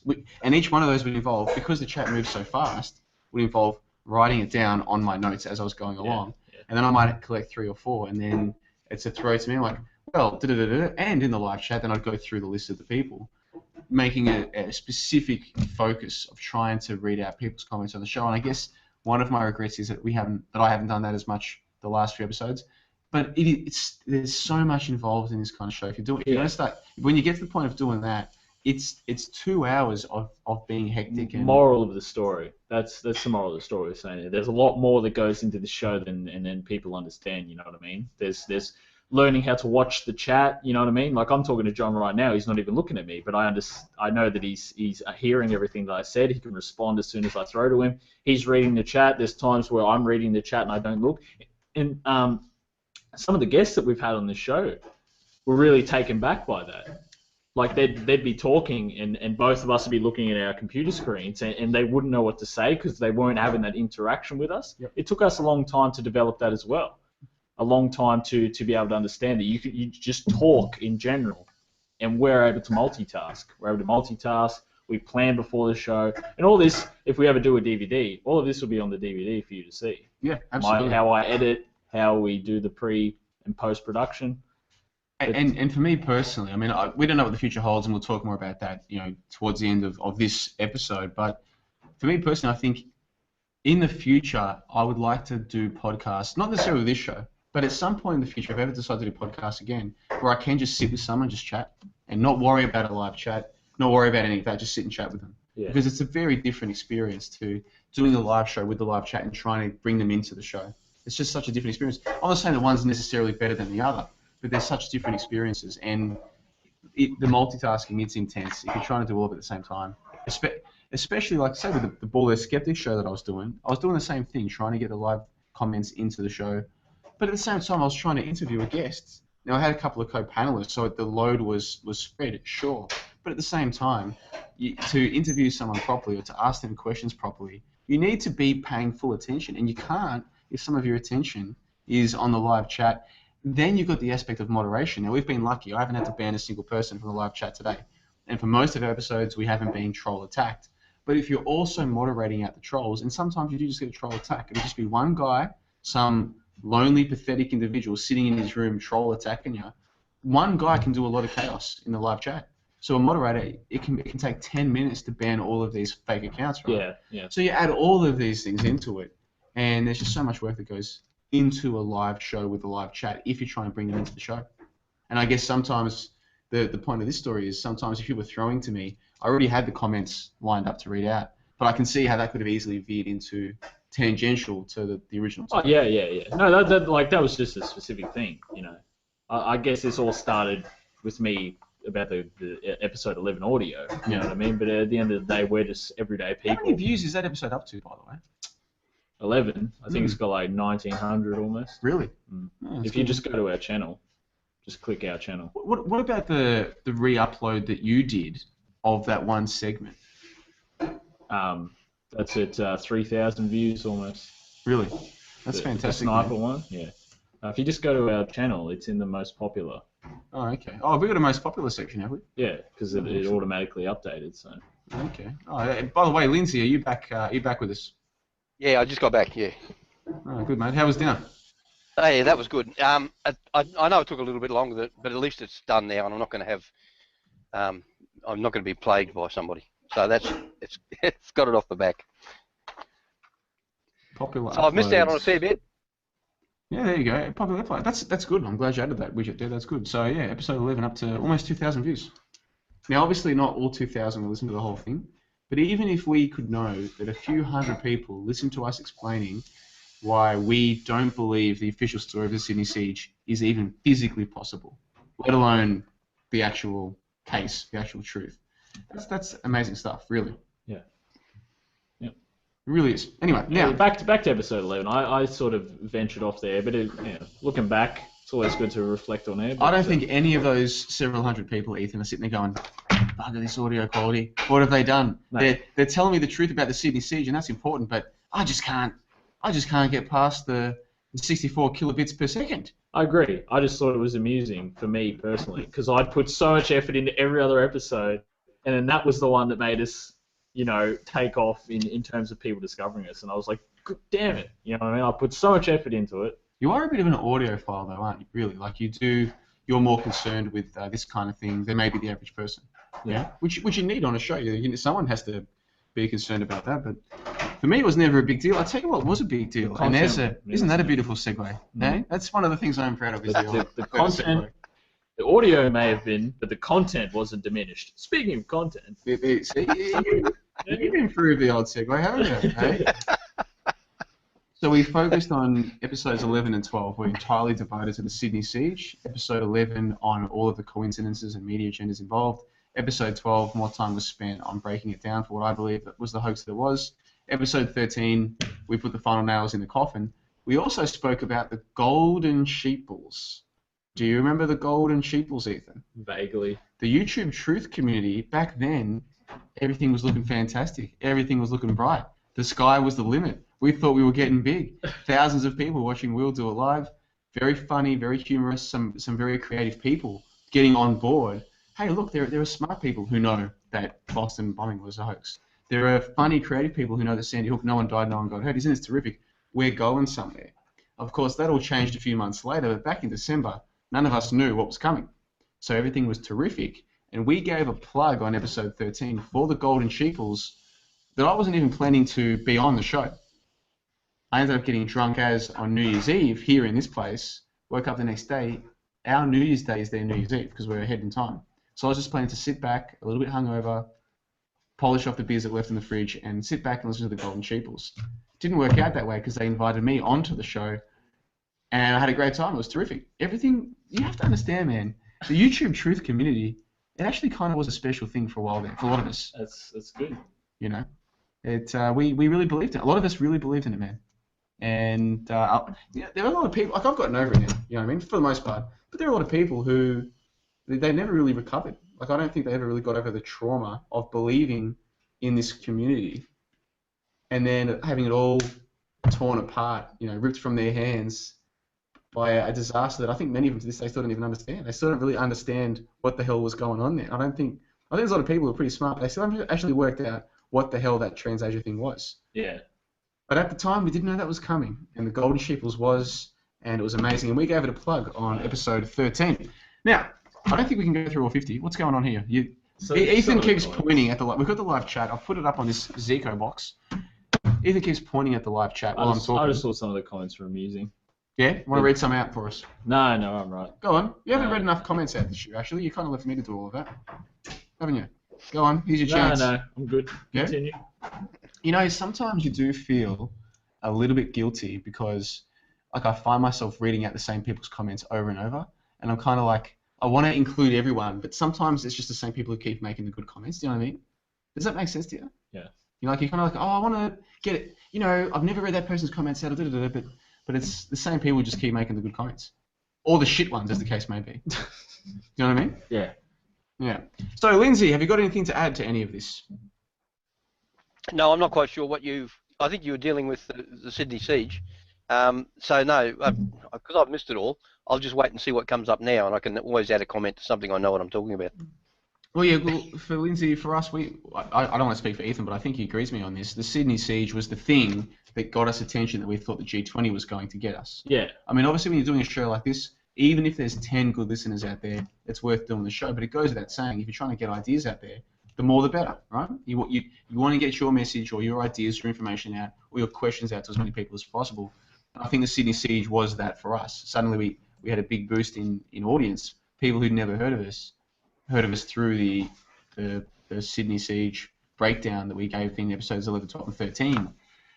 And I'm sitting here and I do say it's a hoax. I don't mind that word. I can see the concerns that some people might have about the word hoax, certain connotations it has, these kinds of things. I get that. But for me personally, I think it's a 4-letter word that gets the job done. It was a hoax. No one died, no one got hurt. That's how I feel about the Sydney siege. Lindsay, just quickly, looking back now, it has been the best part of a year. Of course, it happened in December of 2014. Looking back now on the Sydney siege, if you had to describe to someone, in concise terms, what you feel that was, the Sydney siege, what those two words mean to you, what would it be? Oh, I sort of vaguely remember YouTube. I downloaded a whole lot of YouTube videos, and I've just got visions of these people. Well, particularly one man with a clipboard, organising where everybody goes and what have you, and then people running between groups of policemen, and looking at this sort of scared look on their face, but it's not. It's almost as if they're looking at the camera being scared. And so I have got this sort of lingering impression about it that it was like almost like a I'm trying to think of a suitable word. a rehearsal for a movie or something like that. That's the impression I got about it. And I never really thought that our show got that much out of the Sydney siege. I remember looking at your videos and being very impressed by them. So was that what brought them across, or was it what we were discussing on the show? I think it was a mix of things. For instance, at the time, I was using places like Reddit to promote our show. So I would look for topics where people would be talking about something that had come up in the previous week's show, and then I would post, like I'd post a comment, yada, yada, yada, yada, and then I'd post a link to our show. But I wouldn't say, hey, this is a show where people say that in the Sydney siege no one died, no one got hurt. I wouldn't do it that way. I'd kind of do it more subtly than that. So I was posting in places like Reddit, and I think also just word of mouth. If people had never heard of us, but they suspected that Sydney siege, there was something suspicious about it, they might have been liable to be linked to our show, either from a search or from another video, if that makes sense. And also at the time, I was invited onto a couple of shows. There were, a couple of different shows, pertaining to the Sydney siege, and I think that also helped as well. So obviously, I'm not saying that I'm glad the Sydney siege happened. Of course, it didn't happen. You know what I mean? But just the whole event ended up working out well for us, because whereas the G20 gave us nothing, there was nothing to report on. The Sydney siege, I'm not aware of anyone on this entire. I'm not aware of anyone else on Earth who broke down the Sydney siege. Sorry. I love the way you did that double take. Sorry, I interrupted your flow there. But it just. No, you're right, mate. Anyway, where you go again? You can see where I'm going with this. I would love to be proven wrong. If anyone knows of someone who's broken down the Sydney siege better than us, please let me know. I'd love to see it. But really, that was what I think. For me personally, didn't just get us attention, but I feel like established us as leaders within the very small. I don't want to say the word leaders. Established us as people who had done something original within this entire small community of alternate broadcasters, Ethan. Yeah. I hadn't. A lot of people doing individual videos, but no one really extensively broke it down like that, and that's something we can have forever. This was a major event that happened in this country, and we were the ones that broke it down, and no one else did that. You know what I mean? And it was so full of glaring problems that even a sleeple is half a chance to see some of them. It was in cricket parlance, we'd call it a full toss outside off. It was easy runs. Yeah. So easy for anyone to break down, and yet how many people really did? Yeah. A few guys did, like Mr. 79 Sav did, a couple other people did. I think even our old mate 4, Adam Dwyer, did a couple of videos on it. There was a few small YouTubers, but that's it. Yeah, that's what I'm saying. There's individualized things, but we took to the better part of like 6 hours breaking it down, you know what I mean? And then you made the Sunrise video and documentary in the works, etc., etc. You saw the websites that linked to us. It's amazing. This computer we're using right now, which has, they talk about planned obsolescence. What is this now? 9 months old? Yeah. And it's already giving me grief. But this was the computer that I bought on the day of. I'd already planned that day aside to go and buy a new computer because Lord knows I needed it. And what should be going on just before I leave the house? I got a text message from Tristan saying, have you heard about what's happening in Sydney? I hadn't heard about it, so I quickly checked on the internet. I was like, oh, this will be on TV, sure. Went downstairs, sure enough, it was live. It was happening, you know what I mean? And straight away I was like, oh no, you know what I mean? Oh no, they've gone and done this. But at the time, even at the time, I was aware of the false flag aspect of what's happening in the news. I still wasn't fully across the levels of media fakery going on. So at the time, I didn't know, what is this guy real? Has he actually got a gun? Is he actually going to kill people? Do you know what I mean? Yeah. At the time, in a way, it was almost more dramatic for me when I still believed that people actually die or get hurt, because it's kind of like a Mossad or a CIA or whoever's responsible for this. It's almost like them actually killing innocent people for a false agenda. Whereas when you realise it's all just media fakery, it's kind of like there's nothing even to be worried about. I mean, it's bad they're doing it, but no one's dying, no one's getting hurt. You know what I mean?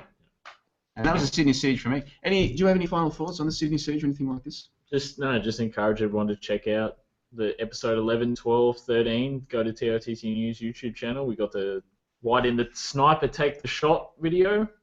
Yes. We pretty much nailed the coffin on that the government, their narrative was a lie. Yep. And until they explain it, it's going to be a lie. And anyone, look, some people might say, I'm not convinced that no one died, no one got hurt, and that's up to them, that's okay. But you cannot believe the official story of what happened that day. It's been shown to be blatant nonsense.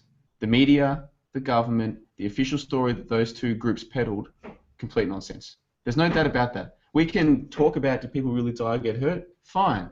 But what there's no more need for talk about is whether the official story was true. It's been shown to be a lie, period.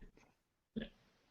I'm starting to channel my inner Dave J. Nobody died, nobody got hurt, period. Hey? Yeah. No, it was an interesting time for us because then after that, after we did that, that's when we started getting guests on.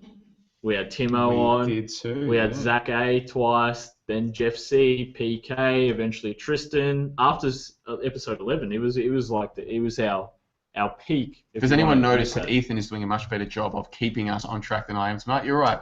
A few episodes after the Sydney Siege, things did change a little bit because we had our guests. We'll get to those in just a moment. In the live chat, Cy Obstacles says... Go on. What did Cy Obstacles say in the live chat? Cy Obstacles says good on us because we're doing a show and doing the dishes. No, that's not us doing the dishes. That is a person who is not us doing the dishes. But that's okay.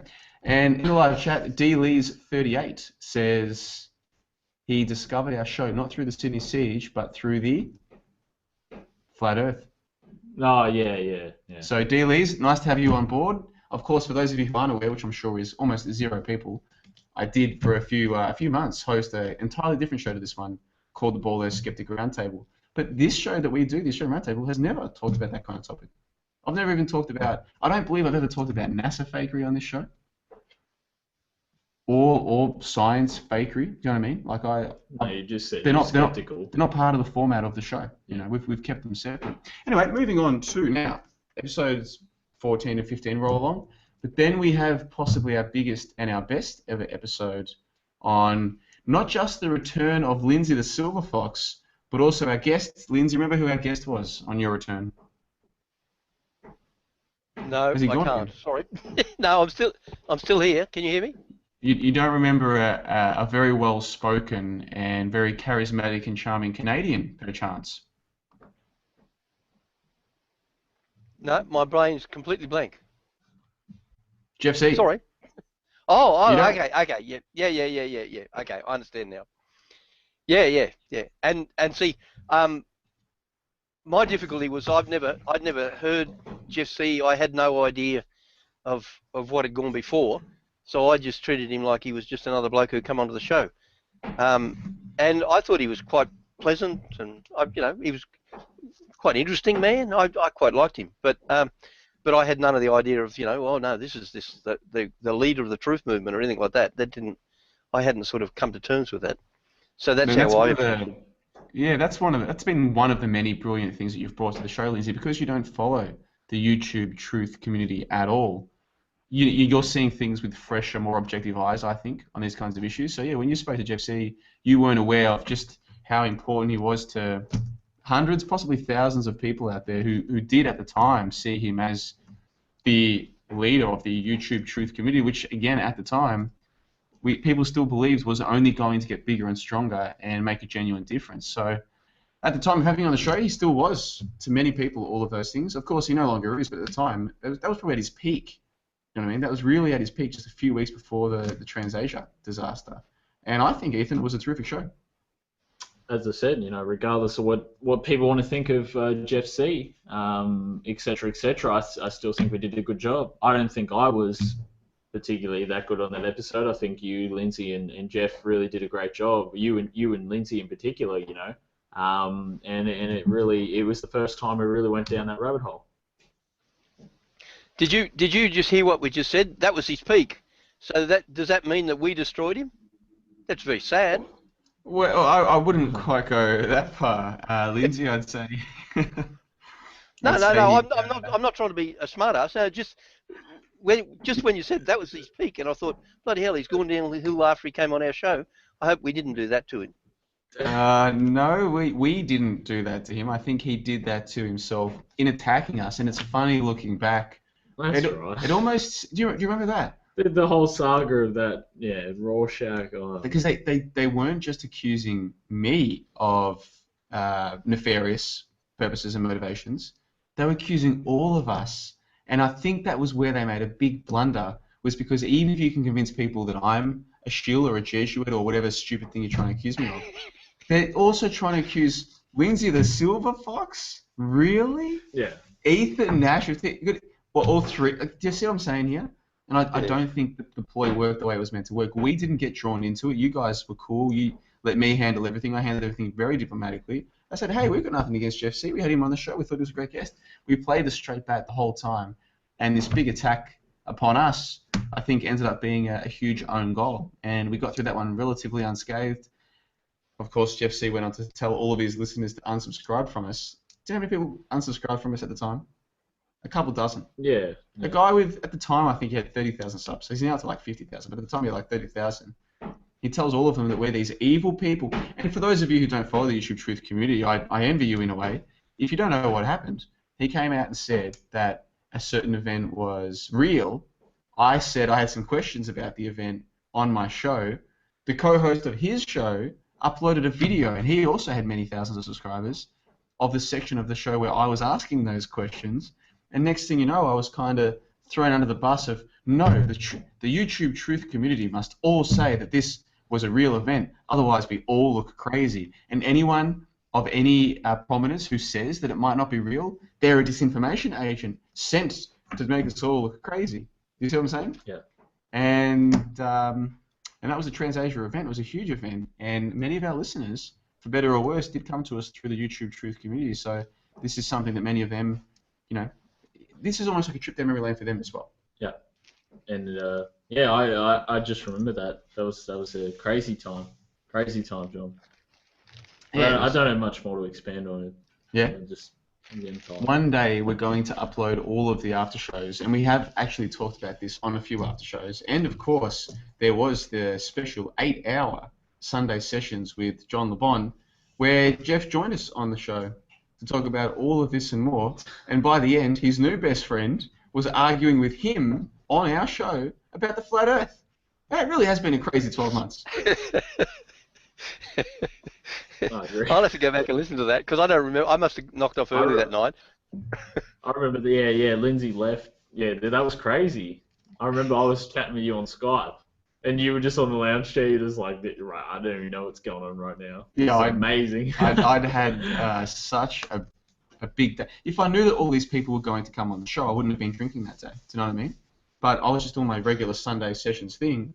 And next thing you know, and that blew up. That episode got well over 2,000 views on YouTube. It blew up, and it was, very, very interesting and enlightening. But we need to press on. So we had Jeff. Do you guys have anything else you want to add about our friend Jeff C? No. Yeah, I was just looking at Gary Mack. Have a look at your comments. Sorry, Gary. Yeah, for some reason that just tickled my fancy. Anyway, sorry, carry on. Responsible. That's a promise. Do you remember those videos? videos? Those videos are very aggressive. I was like, what? They were full on. I remember I left a comment. I'm like, dude, even if you disagree with John, like, why are you attacking the show? Oh, yeah, like that. You weren't in there to defend me or my skepticism of the plane. You're in there to defend the ARP. Like I said, I think that was a huge blunder because it's one thing to try and convince people that one dude is a bad guy, but it's a whole other thing to try and convince people that three guys, including this old fella called the Silver Fox who looks like Santa Claus, you're going to convince people that all of them were sent here to say that a real event was fake? Really? All of them? It didn't work out the way they planned, I think, and all very interesting. Of course, we had Jeff C on for episode 16, but there was another hugely important person involved in that same Transasia debacle. He was on episode 17. Yeah. Do you remember episode 17, Ethan? Yeah, with Peekay. With PK22, Peekay Boston. So we had Jeff C on episode 16, Peekay Boston on episode 17, and then what happened a week later? the TransAsia debacle, where those two were like the leaders of the competing camps. What are the odds? It's interesting. Here's the thing. Of all the terrible arguments that have been made to convince people that I'm a bad dude, the only thing that I think is questionable about me, which is the timing of those two guests on our show, no one brings that up. I'm like, if you're going to accuse me, if you're going to accuse me of being in on some kind of plot to discredit the truth community, the so-called truth community, point out the fact that Jeff was on episode 16 and Peekay was on episode 17. Even if I didn't know me, I would be questioning that kind of thing. Do you know what I mean? Yeah. But no one ever brings that up. They say that I went to a Jesuit school. with Tony Abbott. With Tony Abbott. I'm like, dude, that's terrible. That's a terrible argument to use against me because it's completely untrue. Why don't you point out the fact that we had Jeff sit on episode 16 and Peekay on episode 17? Don't you think that's incredible timing looking back? Yeah. Well, we had Tim O and Zac A and everything on before that, which their episodes are pretty high up there in the views and stuff. But those were the real big ones. You know, that's when Australian Roundtable started going up. Like we just rode the momentum from the Sydney Siege. Yep. That's why I said it was our peak, so to say.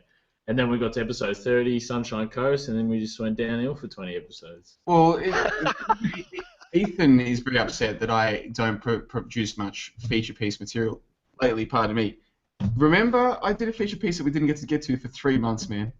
I'll put a lot of time and effort into that. You know what the funny thing is? Look, this is the climate change feature piece. You know what's funny looking back? In that article, I used the evidence of NASA satellites shaking my head. You know what I mean? Did you really? Well, but I was using, it was the classic case of using their own official story against them. Yeah. Their own official story from the NASA satellites is that there's been like a couple millimeters of rise of sea levels, right? So I was saying, look, even according to the official story, sea levels aren't rising by a couple meters. You see what I'm saying? But at the time, I didn't realize that even that satellite data is just, it's all fairy tale, make-believe, Sydney Sea choke stuff. You know what I'm saying? Do you get where I'm going with this? Yeah, I do. But yeah, I want to spend a bit of time on Peekay. Putting aside the TransAsia stuff, we had Peekay on the show, and the truth of the matter is, even to this day, he is a legend of the Australian truth community, the YouTube truth community. Anyone in Australia who watches these kinds of videos knows who Peekay is. And not just that, but he put the Australian accent, his rough Australian accent, on the map because he broke down the Boston bombings better than anybody else on the internet. I mean, there are other people who are slightly more slick. There are other people who produced good feature-length material. But in terms of just video after video, whether it's 1 minute, 5 minute, 10 minute, and not just saying it was fake, but showing human emotion of this pisses me off that you guys would fake this stuff, and it pisses me off that anyone would believe this stuff. That was Peekay. Yeah. So just as it was huge having Jeff C on the show, it was huge for me personally having Peekay on the show, and I thought he was a terrific guest. What say you? I thought it was too. He joined us in the last half hour, remember? Yep. And we just had an impromptu discussion about everything. I thought it was fantastic. Especially when he said, you know, we need to get more vocal out there, stand in a fish and chip shop and say this is all bullshit. You know what I mean? You know, we spoke about Boston and everything, and it just was a genuine guy that, you know, he said, I'm not polished, I'm not, you know, articulate, I'm not politically correct, I'm just an individual that has concerns about these things, and I put it on camera. And I think that's what appealed the most when we were interviewing him. Lindsay, you were there with us for episode 17 with Peekay. What are your recollections on that one? No. The fish and chip shop thing was the one that impressed me. I thought, I agree with him. He's a bit rough. He swore a bit too much for me, because I don't really like on when you're on a public show swearing too much. But he was straight off the cuff. There was no bullshit about him, and I liked that idea of it's not just on the internet. You've got to get out and speak to people when you see them in the public, and I thought that was really well put. So that impressed me about him. I mean, people on the chats over the time we've been going have always been praising Peekay. He's obviously got a lot of following out there. Yeah, I agree with you. I loved his story about the fish and chip shop, and this is something I've caught myself thinking about more and more. I don't do it so often, the idea of just dropping the truth then and there on the spot. I still have my own ethical concerns about that. Maybe we can talk about more of that later on in the show. But just this general idea of Peekay being down at a fish and chip shop near the airport in Melbourne and just seeing something on the news and saying, this is all bullshit. I love that idea, and maybe if more of us were out there planting those kinds of seeds, I mean, that's really, you know, for the average sleeper, that's a big deal to them. But maybe if there was more of us doing that, maybe the process of spreading information would happen a lot quicker. Yeah, yeah. And I agreed. And one thing we spoke about on that show was taking different approaches to things, trying to find different ways to try and get a message across. So I really enjoyed that episode. I enjoyed that episode a lot, just because we had him on in the last half hour. But it was just having another Australian on. It was the first time that we had, you know, another prominent guest that was Australian on the show, and it got us even more subscribers. You know, Peekay did a fantastic job, and so yeah, I've got nothing more to say. Do you remember this was back when we did promos for the guests a few days in advance? Yeah. And we had the promos put together for Jeff C and for Peekay, and with so this is the promo for the ARP featuring special guest Peekay. We had the video that Peekay did. Chemi's in the air. Yeah. Do you remember, Lindsay? Did you ever see that video? Chemi's in the air. No, I don't. No. Yeah, I don't remember. We might play it as the closing clip for this, maybe for the after show, the unofficial upload. We might play the song, but yeah, old mate Peekay actually got into all of this through chemtrails. Now, maybe we can talk about this later on in the show, but for me personally, chemtrails was never big on my truth path. And these days, even though I've seen videos that, if these videos are real, they're definitely spraying something. Beyond that, I've just got no information. So it's not something that I think about very much. Ethan. Yeah. No, I've always used chemtrails as a research thing. There's articles on my website where I've covered chemtrail protests and chemtrail interviews and et cetera, so you know, I wasn't entirely that familiar with Peekay before we had him on the show, so it was good to see another person doing that. And that was the last time I leave you in charge of a promo video. No, it was good. Yeah, I thought it was a cracker, and I'm glad it did it. And you know, I'm glad that you bring up Tim O'Hare and Zac A, because we actually had them on the show on episodes 13 and 14 respectively. And they were terrific guests. These were just people that I know here in Brisbane. These are just my own acquaintances who I had said, hey, do you want to come onto the show and tell the world what you think? And they did. And good on them for doing so. And I thought those were terrific episodes. Yeah, episodes 13, 14, and 15 were great. Just before Jeff C come on, you know, Zac did the double.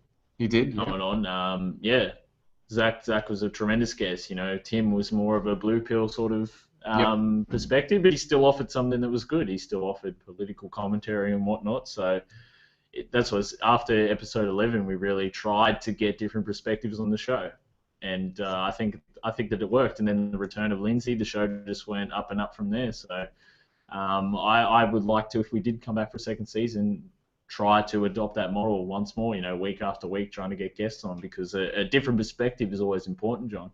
Yeah, absolutely. And you're right.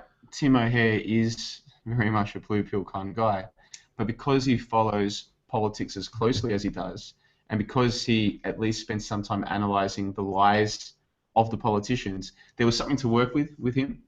And he's a funny guy. I actually met Tim O'Hare through the Brisbane comedy circuit. You know what I mean? Yeah. I met him through that, and through I think I met him at uni a couple of years ago. You know what I mean? And he's a stand-up comic. He's done like 100 shows. I'll see if I can find footage of him online. I'm sure there is some. But he came onto the show, and he gave us, we got as much from him as we could on these kinds of topics. Yeah. And I'm glad that we did. And then we had Zac A come onto the show, and he is aware to many of the things that we would talk about in this kind of show. There are plenty of things that we talk about that he would disagree with. But again, he can just think critically, and he gave us his opinions on a whole range of things, and I thought those were terrific episodes again. So I'm glad that Ethan just left us for a moment, I'm glad that he brought up the other guests that we had, as much as people like Jeff C and Peekay were the big names of the YouTube truth community before that we had them on. As much as that is the case, we also had other guests on who gave us just as much to work with on the show, and it would be remiss of us not to mention them. Lindsay, did you? I can't remember. There was around about this time that you had to leave us. You weren't able to do certain episodes. Were you there with us when we had on Zac A and Tim O'Hare? I'm just trying to think now. I can't remember. If I'd have to go back and listen, then it'd come back to me if I was. I can't even remember how many times I had to leave. it's all fading. I think it's just one week after the other, they just sort of fade into the distance. Yeah, I'm with you. I'm with you. Well, yeah. Anyway, like I said, I'm very glad that Ethan did mention those guests. We did have those on again. Tim O'Hare, episode 13, Zac A, episode 14, and episode 15. Then, of course, we were joined by Jeff C, episode 16, Peekay, episode 17. Zac came back for episode 18. And then we just got back to the more standard format of the three of us chatting about things. And as much as you love having guests on, every extra person you add means so much less chance to elucidate your own thoughts on any certain topic. And I think from episodes 18 right through for the next few weeks, you, myself, and Lindsay spent a lot of time just, hey, we've gotten away with talking about so much. Let's just talk about what we really think about. Lindsay, do you remember it that way, that once the guests had come and gone, we kind of felt it's time to start being more free about what we speak about? Yeah, I think so. I just remember I was trying to restrain myself from just talking crap.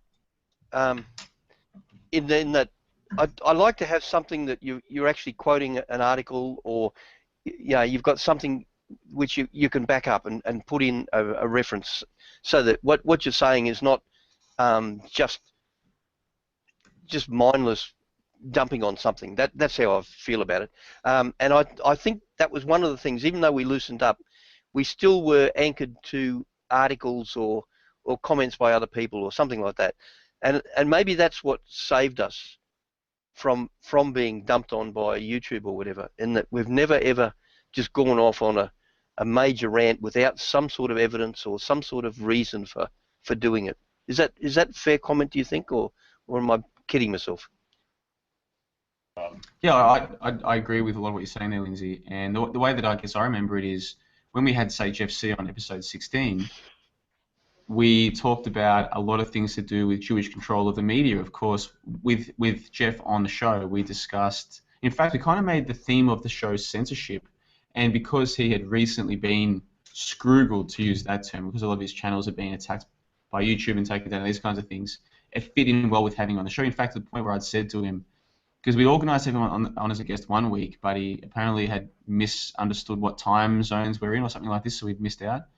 So then when we rescheduled him, something had happened in the media that week, and I thought, we have to talk about censorship.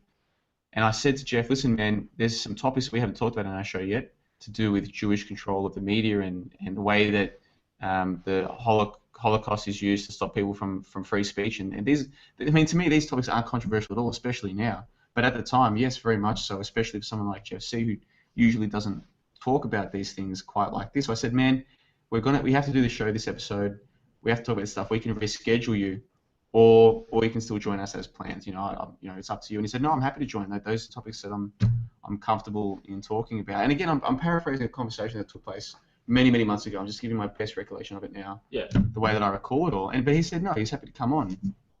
So we discussed that cartoon, Lindsay. Do you remember that, where there was a cartoon in the Fairfax media that accurately portrayed actual photos of things that happened, but those cartoons were said to be so anti-Semitic that Fairfax had to apologize for them. Their editorial staff got sent to a re-education camp. Do you remember that? Yeah. I know. I remember it very clearly. And I think it wasn't even photographs. I think there may even been a video of them sitting back and drinking beer and in a lounge chair overlooking the valley below where bombs were going off and that sort of thing. And that's all the cartoon was about. Yeah, so there's no question that it was real. But yeah, and I remember it was like a re-education camp, and that reminded me of like communist China or whatever. We're going to re-educate you, and it was almost like something out of a parody of communism. Yeah, no, I remember it clearly. Yeah, it was full on, and so we discussed that and other issues with Jeff on episode 16, and YouTube didn't take the video down. I mean, again, we touched on this earlier on in this show that we were concerned that eventually YouTube would take us down if we spoke about so much truth, but we spoke about all of that, didn't get taken down. Looking back, I think it's kind of funny to me just how concerned I was that YouTube was going to try and take us down, but of course at the time there were certain prominent individuals in the so-called YouTube truth community who were always saying how they were under attack. So it was very easy to believe that YouTube would attack you more than it turns out that they do. And that's not to forgive or excuse or even defend YouTube or Google. I'm just giving my perspective the way it was. how it is now. We got away with all that stuff. So for the next few episodes, we thought, right, well, let's be a bit more free in talking about what we want to talk about. Is that how you remember it, Ethan? As I said, I saw episode 16 as a turning point. It was the first time we really went down the rabbit hole in terms of focusing an episode on talking about the Zionist influence behind things, etc., exposing these things. You remember we asked Jeff a lot of these questions. He said, wow, no, that's unbelievable. You know what I mean? When we were saying it, what the cases that we had here in Australia, the examples of what we're having here in Australia, he was saying that he was horrified, he was appalled. This language that he was using. It was a turning point for us because Lindsay came back. We had Jeff C, our biggest guest on, who got all of these subscribers to our channel. The first time we went down the rabbit hole, it was a turning point because before then we'd sort of touched base a little bit on it, but then after that, that's when we started to include it a little bit more on the show every week, try to go a bit more down the rabbit hole, and I think it was a turning point for the ARP, no doubt. That's very well said. You get more articulate as you get the frothies into you, don't you? I don't think so. I think I've been absolutely terrible. It flowed really well. What do you reckon, Lindsay? Did that one flow well? He wasn't reading from a script, I can promise you. I'm sitting here right now. No. That was it flowed very well. Yeah, I'm very impressed, Ethan. Thanks, Lindsay. Now, while we've been reflecting on episode 16, I looked up my notes and look what they're printed on. Look at that. Yeah. G20 flyers. I went down to Officeworks, which is like a stationery and office supplies chain here in Australia, and I went and got printed off, I don't know how many hundreds of this, and of course there's 4 flyers to a piece of paper. So I guess I was ready to hand out 1,000 flyers or something. I don't know what the hell I was thinking. And I didn't end up getting a chance to hand out even a fraction of that number. So I had the paper line left over, and the episode 16 show notes are printed on that. How do you like that, eh? Yeah, G20 protests and police response. Q. Who will report fairly? A. Citizen journalists. People like you. Australian Roundtable, Brisbane-based independent media hub for citizen journalists covering G20. Do you remember that too? Because they had set up an official camp for the media, for people concerned, activists if you like. Yeah. They'd set up the official hub, and I was like, I bet you once we all get there, they'll stuff up the internet or they'll do something. And so you were providing an alternative. So I was willing to have people come to my place and use this place. It was an exciting time. It was. Like in the lead up to G20, I was really excited, and it was the most interesting thing that happened to this city, ever. Oh, Lindsay, he doesn't like Brisbane, does he? Hey, he's a critical of what? I love Brisbane. More than me. That's more right. than me. We have kind of. Look, again, we're a show with official numbers say 1,000 listeners. I think it's more like a couple hundred loyal listeners. Okay, so we don't believe that we're any bigger than that. We don't mean to come across that way. But in terms of what we've actually done, just kind of lost my train of thought there, didn't I? You know what I mean? Enough beers. In terms of what we've actually done, even just the idea of trying to host a media hub here in Brisbane, we were doing things that we thought maybe could put Brisbane on the map. Do you know what I mean? Yeah. And it would be a terrific thing if more people decided that they would make this, call it a hobby if you like, but just spending a few hours every week looking at the lies in the official story and talking about it. It would be a terrific thing, and that's what a young citizen journalist, that's what a young media skeptic is going to be. And it doesn't have to be a full commitment.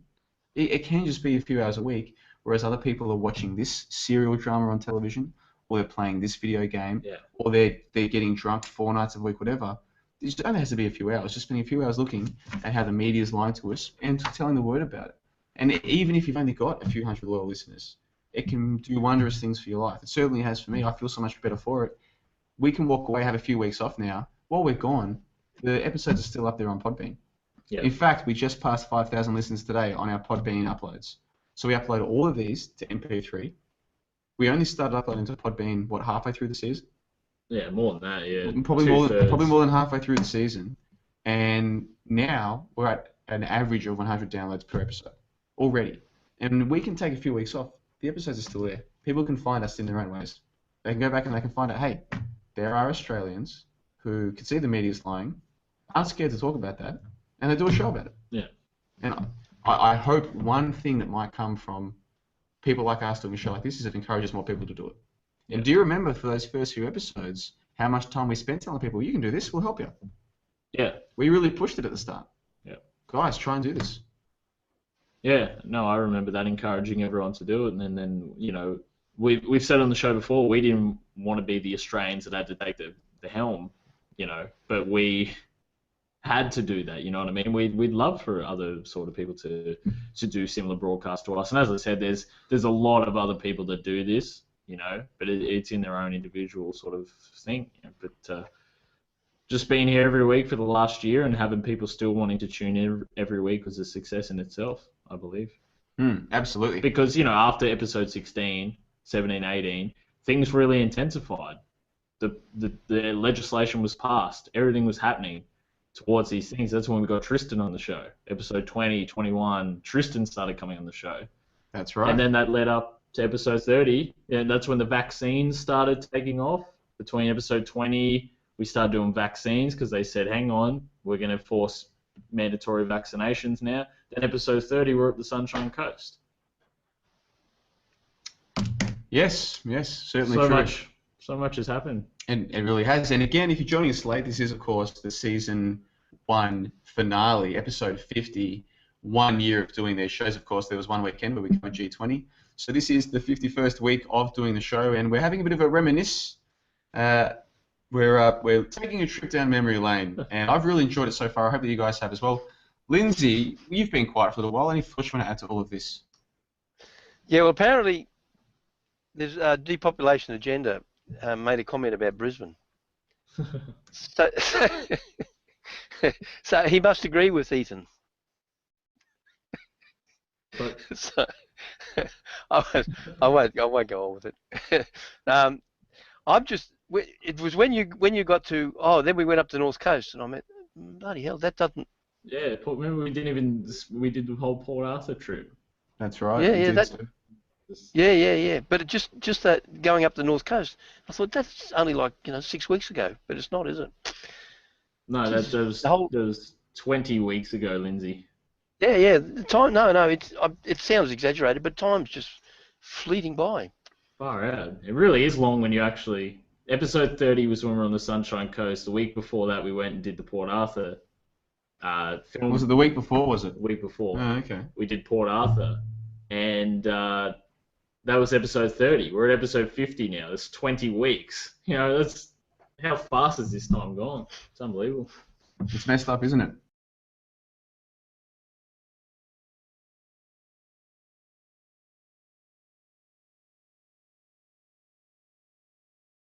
In the meantime, we do have to make sure the listeners here for the official upload of this episode. Our thoughts on not just what the show has done for us up to this point, but where we see ourselves going, where we see the show going. What do we have in store? What are our thoughts on why we got into the show, how much we achieved, how much our intentions changed, where we see it going, where we see the Australian alternative media going, where we see the world alternative media going, these kinds of things. The big picture, the small picture, the whole lot, Lindsay. What are your thoughts on all of this? For me personally, this has been wonderful because, like, as you know, I'm stuck here with a mother who can't hear anything, so I virtually have very few people I can speak to. So this is like almost like an emotional outlet in that I can talk to people who actually can hear what I'm saying. So for me, it's wonderful. It's a lifesaver. So that's good. And then I've got the second thing is that my interests are reading books about these sort of things and going deeper and deeper as I can to find out what's going on behind the scenes. So it's a combination of my whole life. So it's a wonderful outlet for me. So it's not a pain to me. The only time it becomes a pain is when I'm up to 2 o'clock or whatever in the mornings, and then I've got to get up early again the next morning, and I get a bit sleep deprived sometimes. But by and large, it's wonderful. I enjoy it. So yeah. There's not much more I can say about it. Now, I can see from you fellas that whether it's still that way for you both or not, I don't know, but it's been a bit like that for you all the way through as well. It was a wonderful learning curve. That's one of my things as well, that I've learnt from you blokes quite a lot. So that is a rider as well, and I think you fellas have learnt as well, because I can tell the difference from when you started to what you are now. So I think it's good for all of us. Whether it'll continue on or whether we'll have to reformat it or what, I don't know. I keep coming back to it's up to your audience really. Maybe they can send emails through and give an idea of what they're interested in, or where they think we might have slipped up, we could have done better, or whatever. I'm always in favour of a feedback system like that, because then you can change things for the better. One of the things with the Envil Forum, we were always told, all the people, the speakers there, we were asked to give a feedback to the speaker of what they could do to make it better for the next time they spoke somewhere. And I think it's a good thing to have. I urge both of you that we should perhaps have some way or encourage our people to give us a bit. I know we've got it on this public forum where, the chat here, but it'd be better if somebody actually put a bit of thought into it and said, you should do this, you should do something else, change it this way for the future. That's my opinion of it. Now, you might have a different idea, and I'd like to hear it. Well, it was one of those empty throws. You didn't know it was for me or for Ethan. Ethan, that was. Sorry. I apologise. No, you're right, mate. I think we were just both taking it all in. I mean, we're sitting here talking about what the show's been for us, and Lindsay, you know how much we both look up to you for you to say such nice things about you thinking that we are developing and progressing. It's very touching, very sentimental, and I appreciate it so much. It's one of those things, Ethan, we've always tried to tell people how much we've got from doing the show, in the hope that it would encourage other people to do the show as well. Yeah. That was one of the main things that we wanted when we started the show, was to encourage other people to do it, to encourage a digital community, and to encourage a physical, community, meet up with other people, meet like-minded people, realize that you're not alone in this world with these thoughts, realize that the mainstream media are the ones that are telling you that you're the kooks and the conspiracy theorists alone in this world, and just to encourage people to do it. And I think through the handful of people that have contacted us and said that we've woken them up through our show, you can't put a price on that, and that's something that I'll always have from this show, through the good, the bad, the ugly, the energetic, the tired as I am for this episode, through everything. We did a show for a year, and no one can take that away from us, and I appreciate everyone tuning in. Whether we come back or not, that's something that we'll decide ourselves, and what the new format will be, etc., etc. But I appreciate this show. I appreciate the audience. The audience doesn't understand how much I've really. I don't know how to word this correctly, but like how much the audience has meant to me with some of the comments that they've done, even through we all have personal lives, we all have personal endeavours where outside of the show, where things have got a bit rough or we've gone through life things, and just to have the audience there every week telling us how good the show is, or how much they love us, how much they hate us, whatever. Just having the audience there was a big benefit for my life over the past year, Jono. Yeah, it's very hard for me to disagree with any of that. You mentioned how the feedback you get from viewers means a lot. We've been lucky. The vast majority of the feedback that we've gotten has been overwhelmingly positive. The vast majority.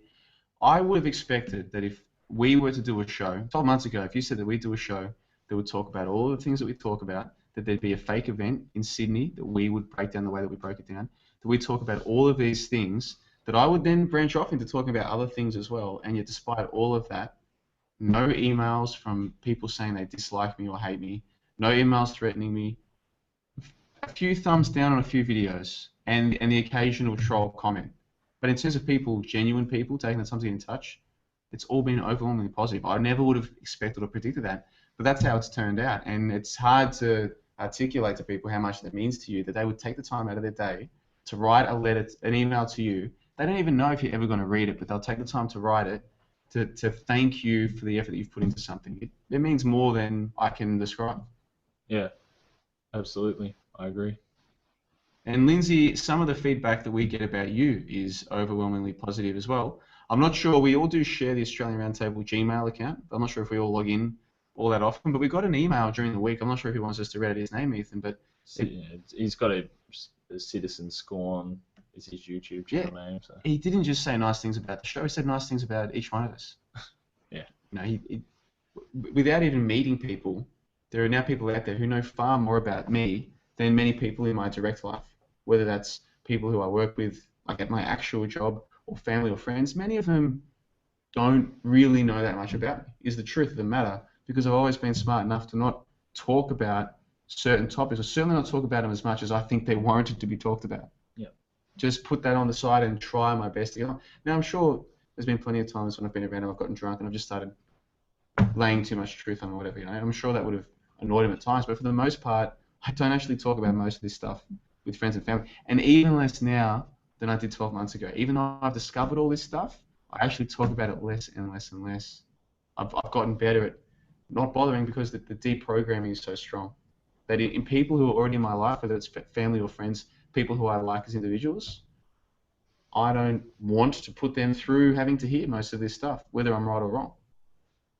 But to be able to talk like this in front of a microphone about what I actually think and know that people will listen, that's an amazing thing. Yeah. Isn't it really, if you think about it? I mean, you look at how much effort most people put in to being heard by a few people. They'll dress a certain way, they'll talk a certain way, they'll even act a certain way and do certain things in social settings just to get the attention of a few people in a room. And for what? What do they then do with it? Nothing. Whereas you can do a show like this, and within a year, you've got literally hundreds of people who are listening, not necessarily agreeing with what you're saying, but willing to listen to what you have to say in the first place. That to me is amazing. And I like to think, of all the mistakes that I've made, Lindsay, I've never taken for granted what a privilege it is to be able to talk and know that people are going to listen. Yeah, no, I agree entirely. I've said that right from the word go. I find it sort of a bit overwhelming that people do want to listen. That I've got to keep kicking myself all the time. Yeah, so yeah, I understand exactly what you're saying, and I'm sure that the people listening probably understand, just from what we've been talking about now. They understand. Yeah, it means a lot. And look, for me personally, this year has been amazing. I never could have predicted it. And I'm not just talking about our show. I mean, the things that I've learned. I mean, I thought 12 months ago that I was relatively aware of what was going on. But I knew I had more to learn. I was right that I had more to learn. But there was more to learn than I realized there was. And each new thing that you look at, that you research, you look into, it makes the other things seem almost trivial in comparison. And so when I started the show, I was interested in the ISIS hoaxes and the Ebola propaganda and all this kind of thing. I was really interested in that at the time, and to me it is still important and interesting. But I kind of feel like I know enough about that now. I know enough about how much the media is lying that I've kind of looked at other areas. Other areas take up far more of my time thinking about now. And those areas don't necessarily fit into the format of a news analysis discussion roundtable. They don't necessarily fit in. They could, depending on how you format the show. But the way that we started the show, which I think was a good decision that we made at the time, was let's quote from news articles, point out why they're silly, why we disagree with them, or why there's an agenda here. Yeah. But once you get to the point of, I know what the media is. I know that it exists for a certain purpose. It's carrying out that purpose. And I don't even know if we can stop that. If that'll ever be stopped, we might be able to get people to ignore it. But they'll still keep churning out the nonsense. Their whole lie system depends on it. Yeah. But once you fully understand the lies that are involved, you don't even have to really follow anymore. You can spend your time on other things.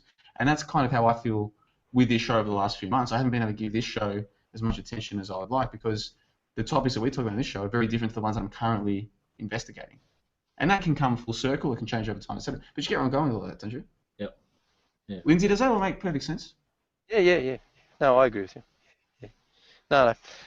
So really, what we've got to do now is sometime in the not too distant future, we've got to sit down, have a break for a few weeks, sit down and work out what, if anything, we're going to do, or whether we've got to change or whatever. So that's Anyway, we'll do that in due course. Well, I'm certainly looking forward to the break. Lindsay, have you made any plans for Sunday next week? Your first Sunday free in God knows how long, 6 months probably. Yeah. No, I haven't made anything. I'm pretty much locked here 24/7 at the moment, so I won't be getting away for a little while. But the same thing, I might just sleep. I might just sleep the Saturday night. That might be the best. It's almost like going out and getting on the grog or something for you fellas. Have a decent sleep. It's very sad, isn't it? It's very sad. And I'm sitting there thinking, well, you know, as a 20-year-old, man, would I have ever anticipated that? No. Isn't that another brilliant thing about doing the show, Ethan, is that we've got to have Lindsay in our lives. And I don't know about you, but my father lives in Melbourne, and I love the guy. But he doesn't know much about any of these topics. To have an older, wiser gentleman in my life, and not just to tell me what he knows or to lend me his books. Lindsay's lent me like a dozen books from that little library he's got going underneath his house. It's not just that. It's even during the transasia thing. Just what do you think about this? What are your thoughts? Just this kind of, I don't even want to use the word guidance because that doesn't really describe it. It's more knowing that there's a guy who's older and wiser than me who I can just talk to at any time. I do talk to once a week about the topics that I think are most important. I feel as though this is what all young men should have. That's the way it's actually supposed to be. Yeah. We're at a stage now where very few people have that kind of relationship with their own father or their own grandfather. And of the few who do, how many of their fathers or grandfathers have actually spent much of their life looking into things for themselves? How much guidance can they really give? I mean, even the best relationship with a father or a grandfather, if the father or the grandfather is completely programmed by school and the media, the best that he can do is help propagate the nonsense. Whereas if you have someone in your life who's older and wiser and knows that he has to think for himself to come to a genuine conclusion, to have that, I think, you can't put a price on that, Ethan. Absolutely not. Lindsay's a father figure to me, so I appreciate you, Lindsay. That's a worry. You're dumping all this on me now. Oh, I'm overwhelmed. Oh, boy, oh, boy. Yeah, John and I talk about it all the time off air, just how much you mean to us, you know, how much having you in our lives has helped us grow as individuals over the last year, Lindsay. And Well, I mean that. No, I'm very flattered. I just find it difficult to comprehend, that's all. Well, Lindsay, the feedback that we get about you is tremendous. I think a lot of people appreciate your presence on the show, and you guys know that I spend a bit of time at Fakeology lately. Lindsay the Silver Fox, you're a known fixture, and that little avatar of yours has become a legend within this tiny little niche of the internet. Do you want to tell the audience where you got that avatar from? Yes, I do. Somebody, a very close friend, made it up for me. Yeah, it was me. I'm taking some credit. That's a shameless plug. No. It was. I appreciate that because I was going through looking for all sorts of things, and there were plenty of pictures of silver foxes, and and I can change the colour and what have you. But for some reason, they never had enough content or whatever to be able to put them on YouTube. So then I explained that to you, and the next thing I know, bang, you've got this thing. I don't know how you did it or what software you use, but bang, all right, that's great. That works. And it worked on YouTube. They accepted it. So I was really happy with that. It's a simple design and it's effective, and I think this is important. If you're on YouTube and you want to get your message out to more people, then simply following just some simple ideas about how to style your avatar or your channel. I mean, it's common sense to me, and I think that's another huge problem with the so-called truth community. Is a lot of these people think that just because they know a few events are hoaxes, that suddenly that makes them smart. It doesn't work that way. There's so many other aspects to understanding how to interact with the world around you. And if you haven't spent any time just looking at what is a simple way to get your message across? I mean, I talk about it all the time. It's these notes. This isn't even from an episode. These are just notes that I keep with me for every episode. This is how I quote Edward Bernays. Because I've got his notes, and the important parts are in bold here. So any episode, anyone who's listened to our entire season will know that I talk about Edward Bernays all the time. Why? Because having read Bernays, I know that the only way that I can encourage other people to read Bernays is to constantly talk about Bernays. Yeah. Keep the point simple. Bernays, a guy who worked for the Committee of Public Information back in the 1920s, wrote a book talking about how he works for the government and the government's a puppet. They're all puppets. You know what I mean? And even that message is a little bit too long. So that's why I have to keep repeating it. I want people to understand that there was a guy who knows better than any of us, and he openly states in his book that politics is a circus and that you don't really select the candidates. I have to keep repeating that constantly. Repeat it in the hope that some people will go to their library and borrow the book Propaganda by Edward Bernays. It won't just help them understand what the TV really is, but it will help them if they decide to get their message out to people to understand better ways to do it. But how many people have actually taken the time to go and read Edward Bernays' Propaganda? If I have encouraged even one person to do that, then I feel fantastic. And the only way you even encourage a small handful is by constantly repeating it. And I got onto this talking about styling a channel. Just having the Silver Fox logo.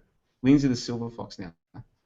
My hope is that someone like Lindsay will now go, and now that you've got more time, Lindsay, is go and use that website that we set up for you. Do your own videos, man.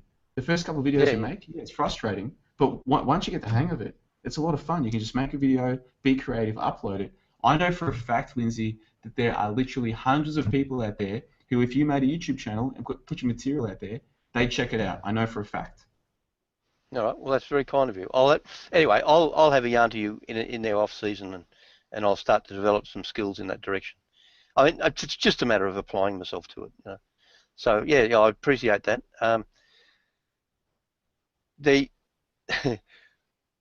was just watching a bit of the chat. That was all. It was just amusing me. When you're talking about Benet's, I don't know how many people have still got the websites that I put up, the 4 share sites, but I'm pretty certain that I've got 2 or 3 of his books, digital copies of his books in those websites, those 4 share websites, if people are interested. So there's no real excuse for not going in and even if you don't read it for another year, at least you've got it on your computer and you can refer to it when you want to.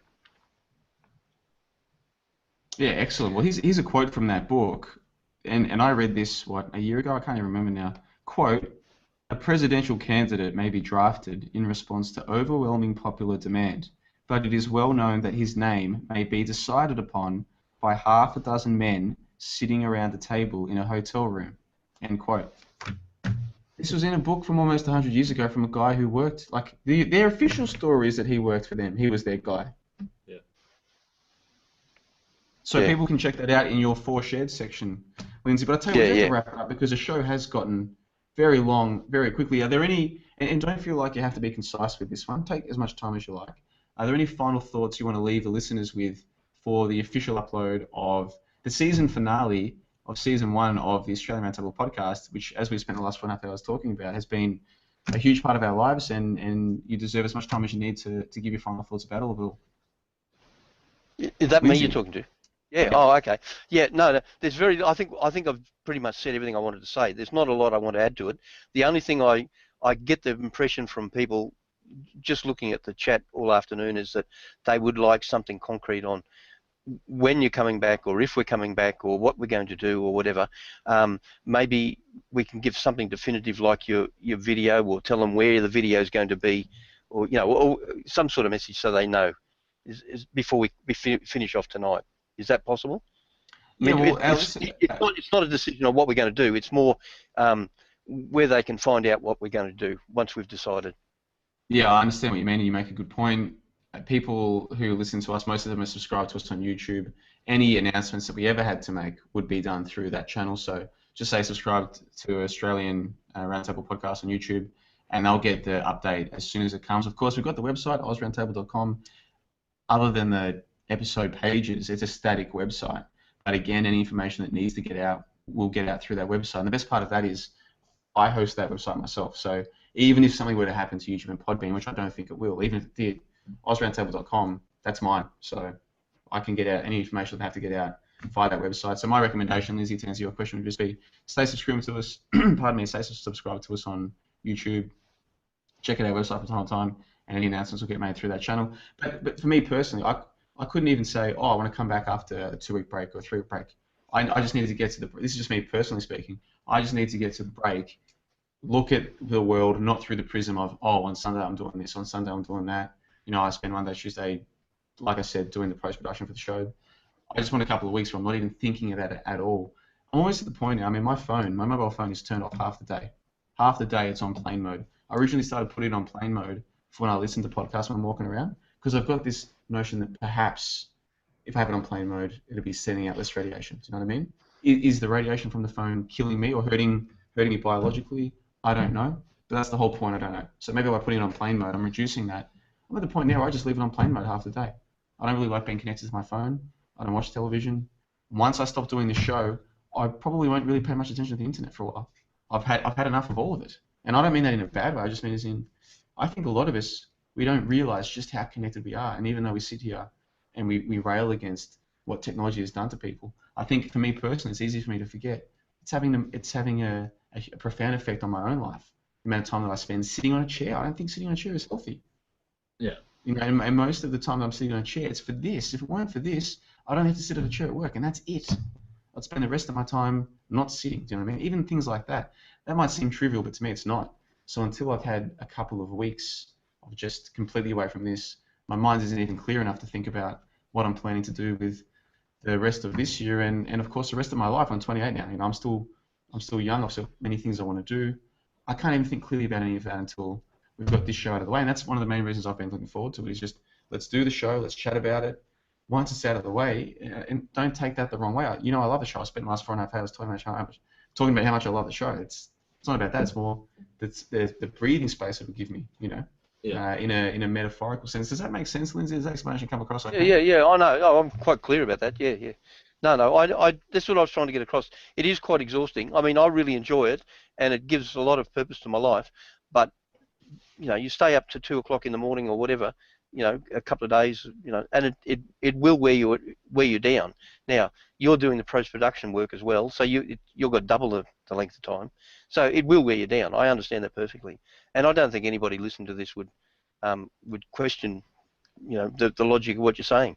You know, I think everybody would say, yeah, by all means, have a break. So I think Ethan will probably be the same. Anyway, no, you've made your point, and I don't think anybody could argue with it. Good stuff. Well, Ethan, on to you, my friend. It has been an amazing year, and I've enjoyed this episode, taking a little trip down memory lane. Take as much time as you need. Final thoughts about what truly has been an amazing year for all of us on a personal and as a collective. It has been an amazing year, Jono. I want to thank you for coming out to that protest that we did and meeting me and having faith that I'd show up the second time. You could have just blown me off, and none of this could have been possible. It's been a fantastic year from the beginnings, starting off, you get to know each other, for, the weird feeling I got like going to a new suburb every Sunday, you know what I mean, trying to incorporate this into my schedule, like, coming out unfamiliar with how the city sort of works in respects to coming here on a regular basis to the suburbs, from the beginnings to going all the way, experiencing the G20 with you, episode 7, being here for the entire G20, the experience that was, and it was an amazing experience, regardless of how bland we said it was an amazing experience to cover the G20. Sydney Siege, only people that ever broke that down were from Sydney Siege, having Jeff C, episode 21 we had, Red Pill and all these people on the show, just really at the peak that we were, to traveling up and doing the Port Arthur work, to the Sunshine Coast. It's been an absolutely amazing year, and I want to thank everyone that's ever tuned in, everyone that's ever left a comment, good, bad, or ugly. I want to thank everyone, because this show over the last year has changed my life, Jono. Honestly, changed my life. And, as I said, assume that we will be back for a second season. Stay tuned to the YouTube channel, because everything will be announced there. But you never know what can happen. You never know what's going to happen in the next week, what they could pull. So if something does happen and we never get a chance to come back, I just want to thank everyone. You've really changed my life, and I wouldn't be where I am today without everyone that's been in the chat, without Lindsay and John. So I thank everyone so much from the bottom of my heart. That's really heartfelt, and it echoes my feelings as well. I mean, I've tried to make it clear as much as I could through this episode how much the show has meant to me, how much the co-panelists have meant to me, how much the guests, how much I've enjoyed their company on the show, and of course the listeners. At the end of the day, even if you are happy with 10 good listeners, the fact that there's hundreds out there, how do you articulate to people how important that is to you, that they give you the time that they give you? So I echo your thoughts. It's meant a lot to me. Pardon me. I want to say a huge thanks to anyone who's ever shared the show, because, I mean, so far we've had a few people make monetary offers of donations, but my point has always been, if you want to thank us, do the research yourself, spread the word. Like, it's that simple. If someone has told you something that makes you better off, good information, then the way to thank them is to pass the good information on. And the easiest way to pass good information on is to have researched it for yourself. So for me personally, the only thanks I've ever really wanted from people is to go and check out if what I'm saying is true, and if it is, pass it on to somebody. That's really the only thanks that means a lot to me. The offers of donations have been, I mean, thank you. I mean, that's ridiculously good. Thank you for the offer. That's fantastic. I'm not disparaging that at all. And a few people have made that offer, and thank you so much to them. Then there've been the people who, when I was down in Melbourne, they hosted, like a guy stayed over at a guy's house. I met him through doing this kind of work. I mean, how do you thank him for that? Yeah. You know what I mean? He even drove me to the airport the next day to catch my plane back to Brisbane through doing this kind of show. Isn't that amazing? Isn't that tremendous? Amazing. How do you, again, I've said it a few times throughout the show tonight, how do you put a price on that? You can't. Yeah. I don't think that you can anyhow. So I have to make a huge thanks to all of the listeners, whether they've only listened to me on the ARP or they've found the ARP through my other shows, as someone indicated earlier on, or if they don't even like me, they only listen to me because I'm on with Ethan and Lindsay. Still, thank you for not muting when I'm talking. You know, in fact, thank you for listening, and I mean that in the true sense of listening. The kind of person who listens to this kind of podcast, it probably means more to them than someone who just has the TV on in the background when they're cooking.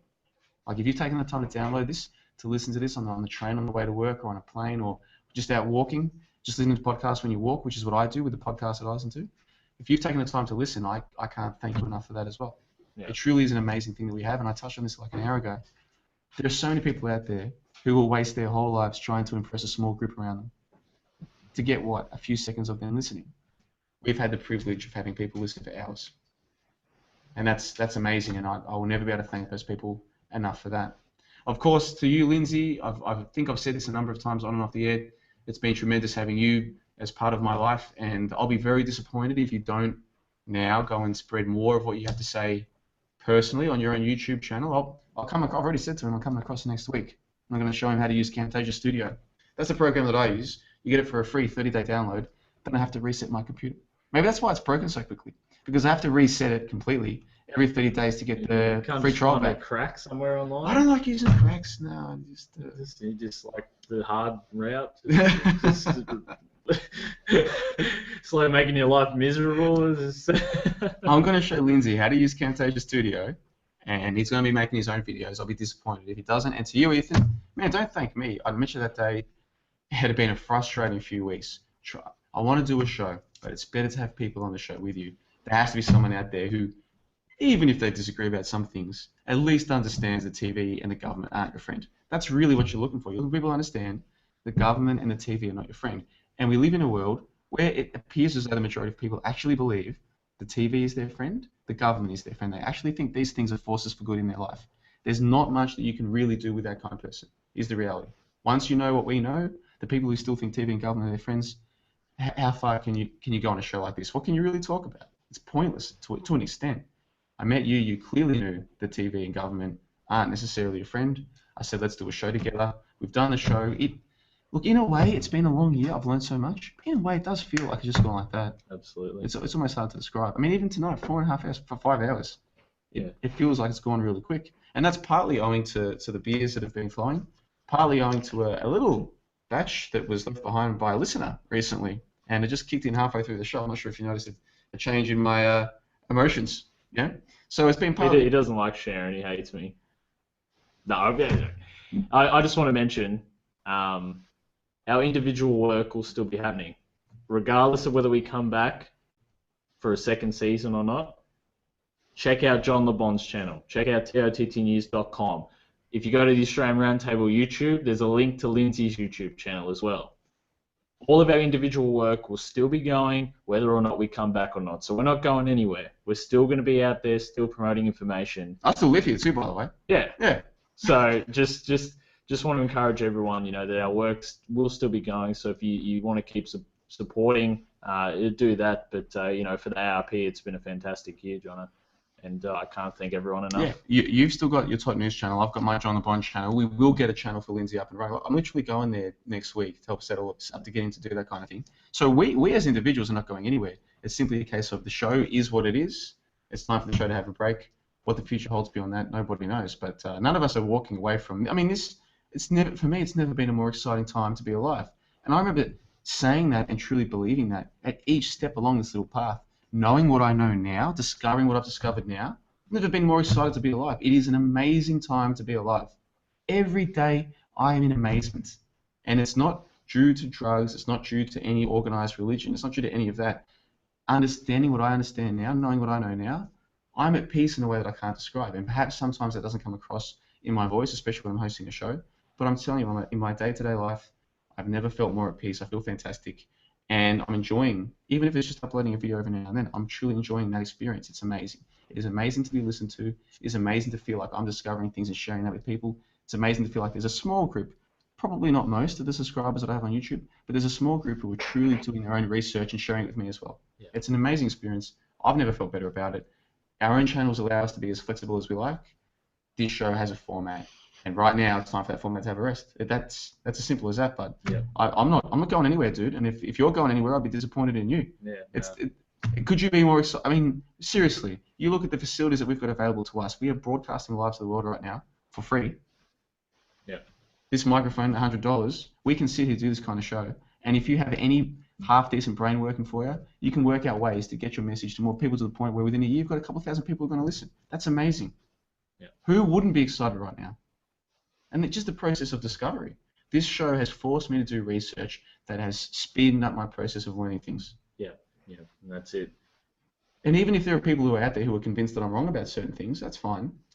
If you were to start your own weekly show, perhaps in a year you'll have different views on many things as well. Perhaps it'll speeden up your research so quickly that you'll discover things that might have taken you 5 or 10 years, or maybe you never would have worked out. But it was only through having to do your own research, because you've got a show to present, that it sends you down your own little trails, and next thing you know, there are topics that you're very well versed in that you never thought you'd even look into. Because you took the time to look into them, you now see the world a different way. Yeah. I mean, that's, if I can say this, I have said this publicly before, and I don't mean to end on a bad note, my one great regret from this whole experience of doing this show and spending the time on other people's shows that I have and putting all the time into post-production, all of these things, if I had one regret, it would be that for one reason or another, I wasn't able to encourage more people to do their own shows. Because really, that's all I've done. I've done a show. I met a couple guys to do the show with. I've done some research for the show.